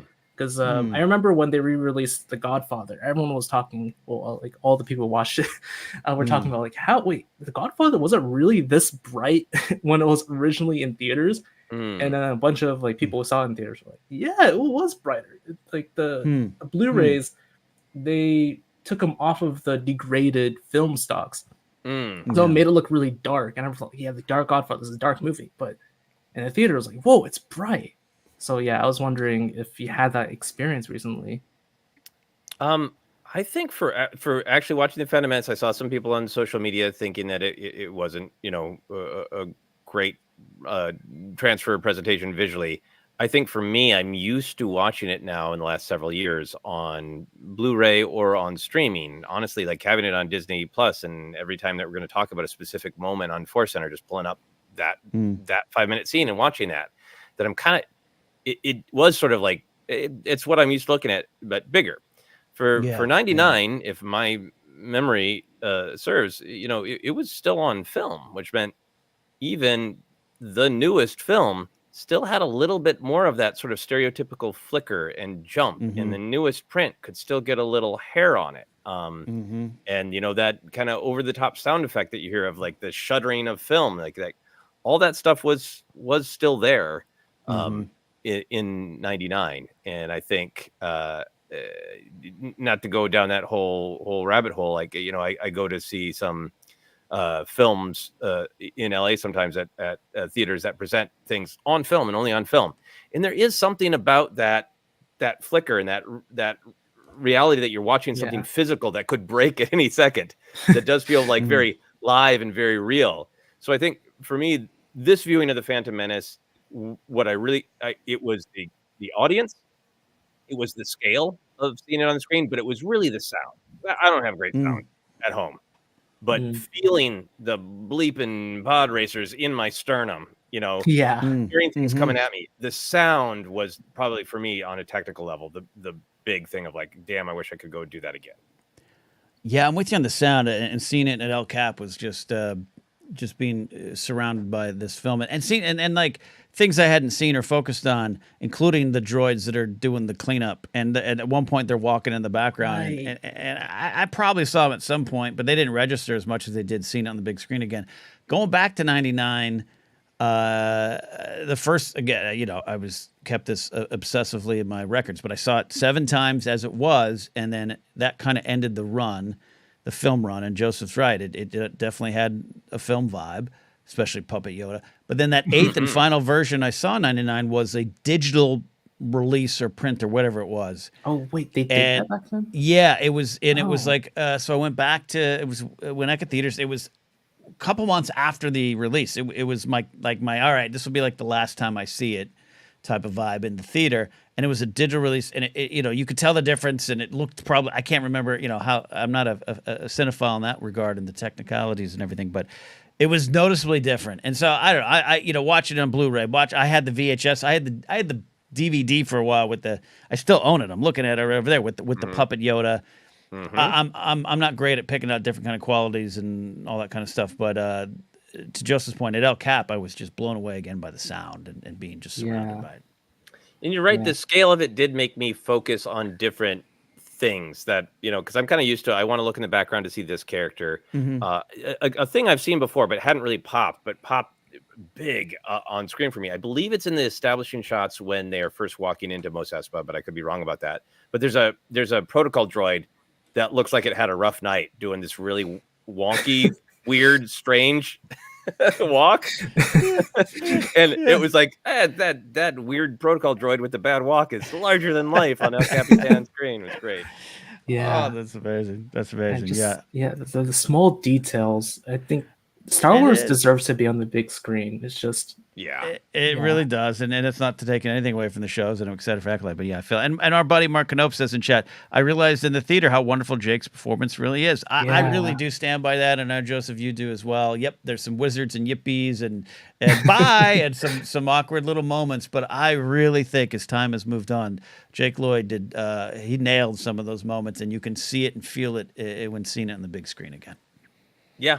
I mean, I think, a couple of the yippee, whatever. Yep. Exactly. Whatever. I mean, adults have never had one slightly off note in their performance. The heart of his performance is absolutely there. And I think that is one of the things that, like, if you let go of whatever baggage you have and just look at what's there, like everything that Anakin becomes is in there. The kindness, but also that desire to fix things, that desire to make things more simple and binary, to just make everything easier and make everything safe and be able to help people. That conflicting kindness with that sort of frustration that he can't just fix everything is all there in this kid's performance. I love that moment when he says to Qui-Gon of like, I could fix, if you get a broken part, I can fix it. I can fix anything. Like right there, that kid, I can fix anything. It's that same kid standing in front of Mace and Sheev making his decision. I can fix this, Yeah, it's amazing. My buddy, 8984Eb, thanks for calling in. Thanks for sharing your memories and perspective, okay? Thank you. And thanks for having me on, ForceCenter. Yeah, thank you so much for all your contributions. Very, very much appreciated. Thank you. Thank you. 8984M calling in. We got a super chat to get to. Got some calls. And also, I put a private message. Corey, you're ready to call in, but your device is not connected, so double check that so I can bring you in. We got Ethan lined up here. A lot of great questions. Joseph. There, Corey, you're set there. But this is just what you were talking about, Joseph. This super chat from Vinsar. It's such a small line. I have no idea if it's supposed to be funny, but me and my wife laugh every time we hear Qui-Gon say, "Stay in that cockpit" at the end of the movie. Phantom Menace forever. Yeah, it's just part of the Qui-Gon and Anakin, father, son, protective, but Anakin lost on Coruscant and then Naboo. It's I've always liked that line. Yeah, no, that one I remember even Grumps my age liking. Stay in that cockpit. I just that idea of like, go somewhere. A cockpit of a starfighter. Love that. And Marco, who called in earlier, is shared a memory of Gragra. So he has a comment above, but I just love this comment. All caps, Gragra. Gragra. Whoopee. Gragra's in the list of action figures I need to track down someday. I need a Gragra in my life. Love it. All right, how you feeling, sir? You got some questions in you? You got some calls? Let's do some calls. I think, yeah. Let's do it. You, Corey, you're ready to go. Ready. Corey's been waiting. Ethan's been waiting as well. We'll get to you, sir. Corey, hi. Welcome to ForceCenter. It's amazing to be here, Ken and Joseph. I can't tell you how great it's to be a patron on the way to work and on the way back. We appreciate it. To get to my comment. Liam Neeson, Phantom Menace. I think there's a lot of emphasis on Ewan McGregor with the prequels, but Phantom Menace to me is a standalone movie almost, and Liam Neeson is sort of the heart of that film. And since then, Qui-Gon has become one of my favorite Jedis because of his performance. How do you feel about Liam Neeson and associating it with Phantom Menace? It's a great question, Joseph. Man, where do you Yeah, go with that? no, I think so. I think he is the heart of the film. I think it's one of the things I love about Phantom Menace is it's a non-traditional film, and the structure, flies in the face of lots of this is exactly how you should write a film. But I feel like structurally, we're following Qui-Gon's adventure. It's his mission. He's concerned about Padme and the fate of Naboo, and why is this, a bigger problem than it is. Then he gets distracted by this is an even bigger story with Anakin. And then by the end, in the third act, there's like this huge war, and he's just like resolute and saying, "Oh, I'm just going to do my one duty within this war." So I think he's always been, for me, like, he's warm and kind and funny, but also like kind of serious and down to business at the same time, without, serious and down to business without being cold. And I think really in retrospect over the years, what I've come to appreciate most about the character of Qui-Gon is, I think some people kind of wanted him to be the rebel Jedi who goes his own way. But to me, the whole point is, he was a Jedi who hadn't lost his way. And he was being the way the Jedi should be, of we got these rules and we follow them. But then when something challenges them, we're open to questioning them and open. Like, yeah, we don't normally listen to prophecies, but this one seems real, so I'm open to it. I really love watching that movie. This is who the Jedi should be. Yeah. Qui-Gon. Yeah.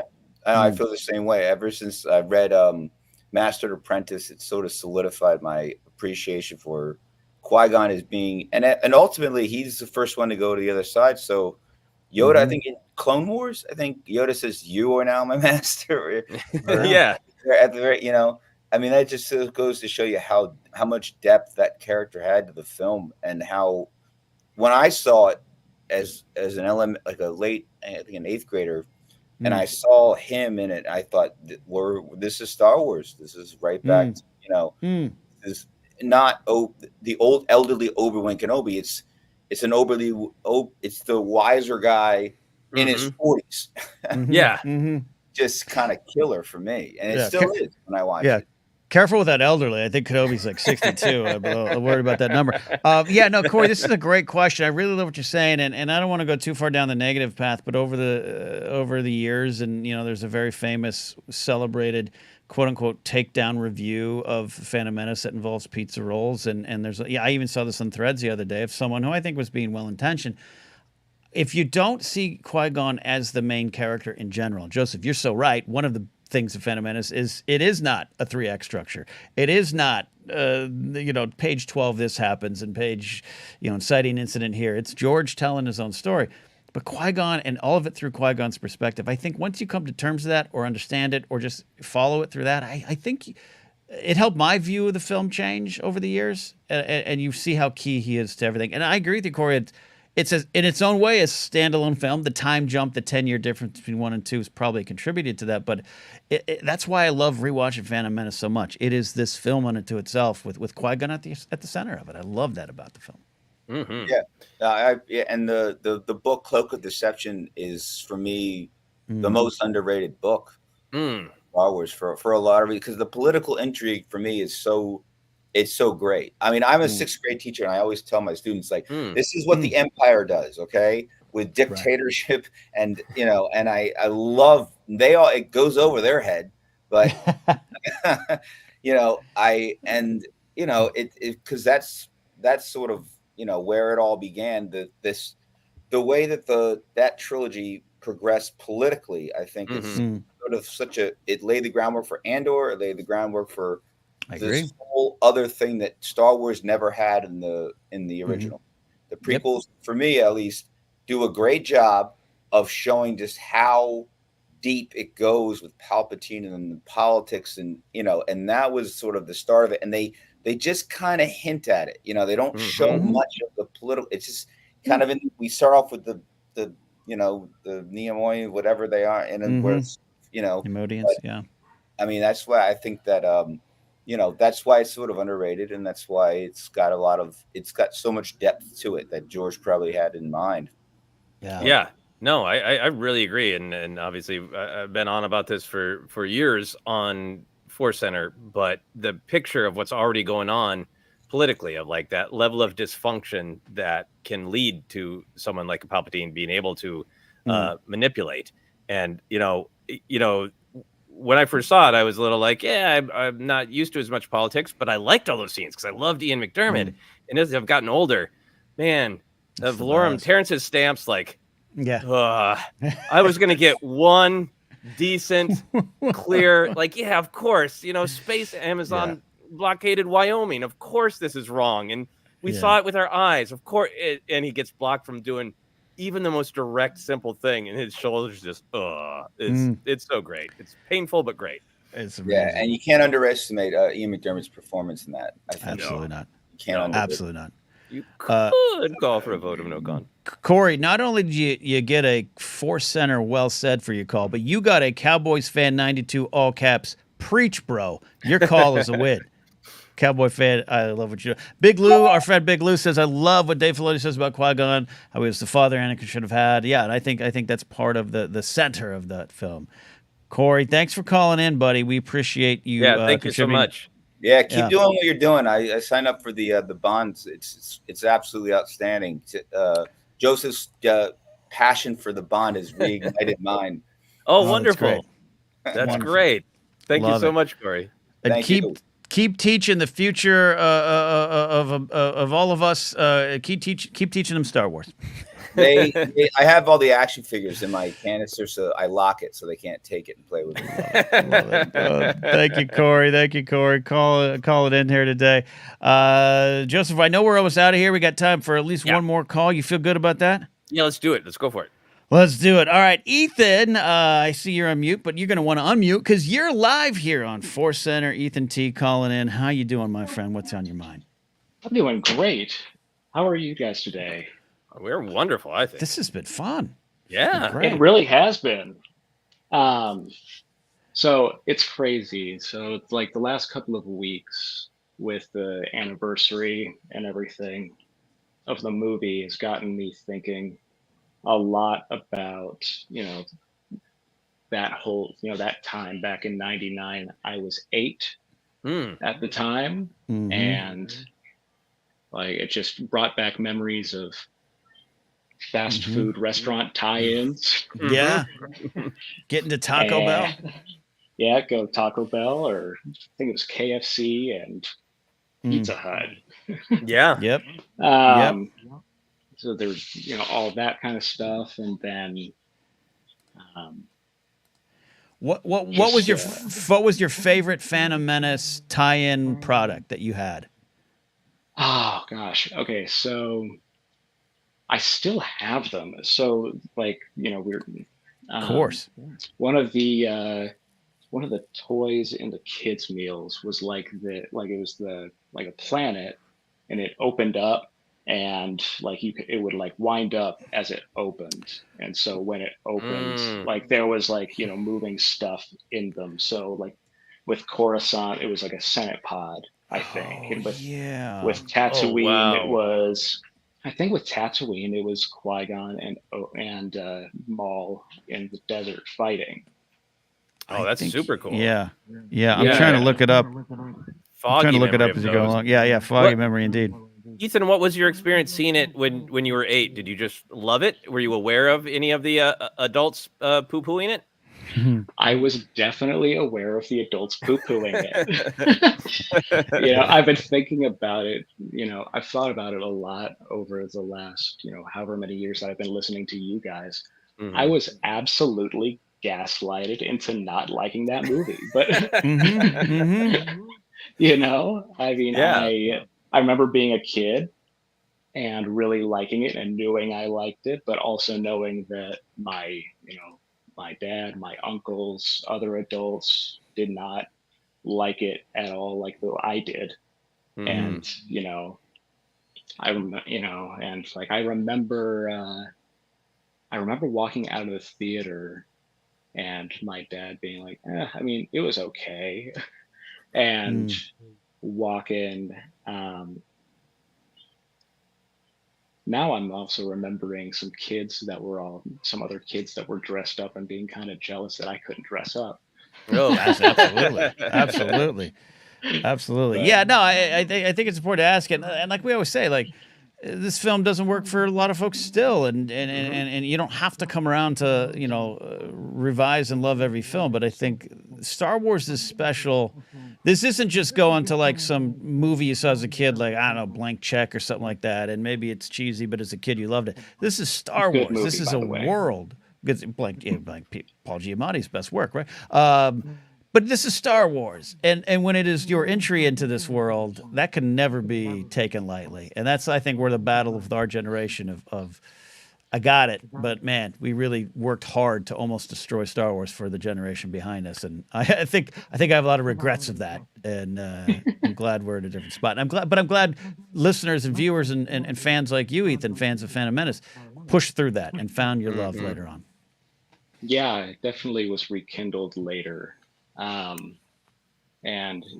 just to kind of share, I guess, one last thing, I feel like you guys are trying to wrap it up, but this last couple weeks when we went to go see the movie again, it was really special for me because I took my kids, the oldest of which is 8, and I was 8 when I first saw it.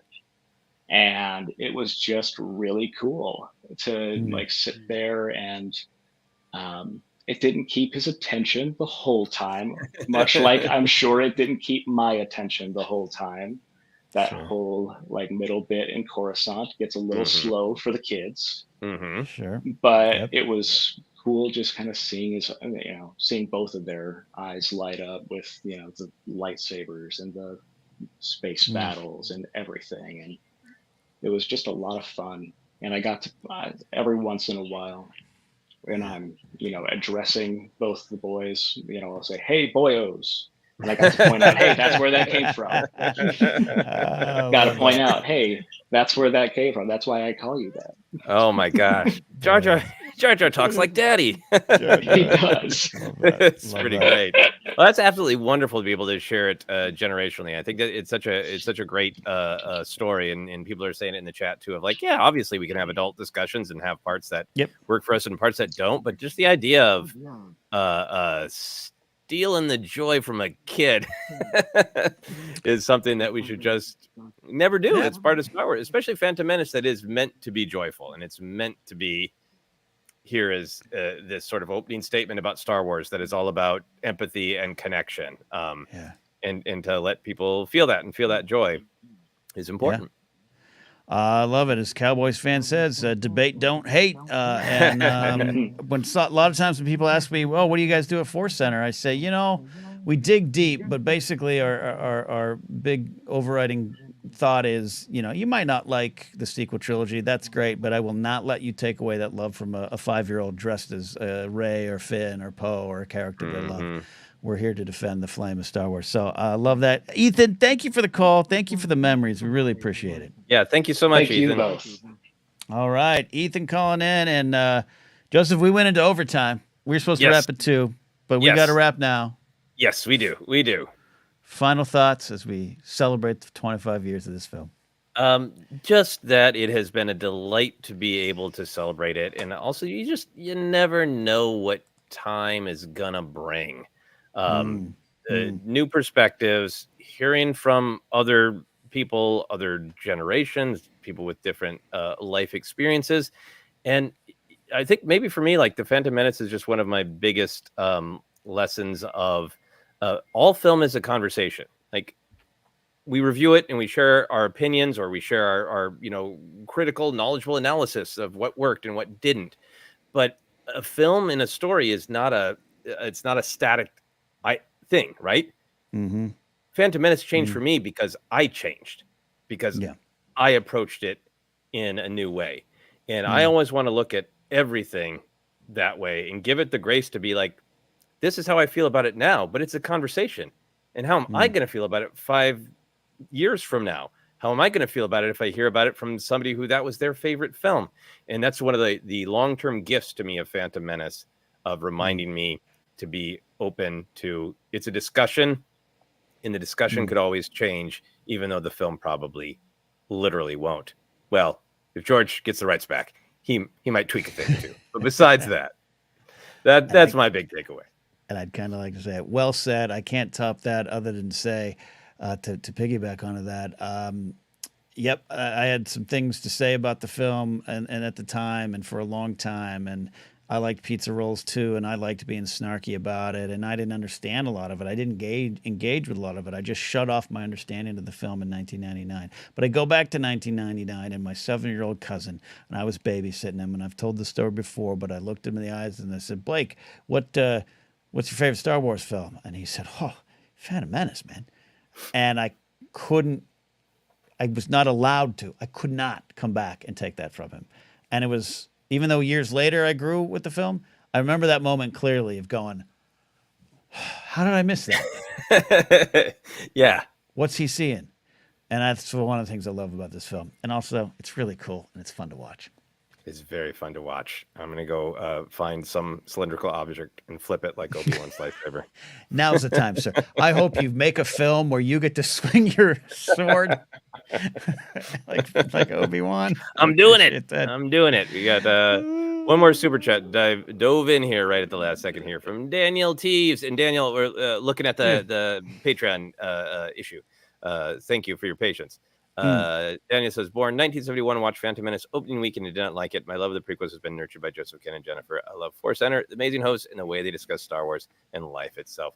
Thank you very, very much for the kind super chat and the kind words, Daniel. Very much appreciated. We really appreciate that indeed. All right, we're out today. Thanks for hanging out and celebrating with us. We'll have a live stream as well. Acolyte coverage begins very soon. Speaking of lightsaber fights and new things, it's going to be fun. Fun day. This is fun. We're going to do this again. Yep. Communication disruption heading. There you go. We'll see you next time here on ForceCenter.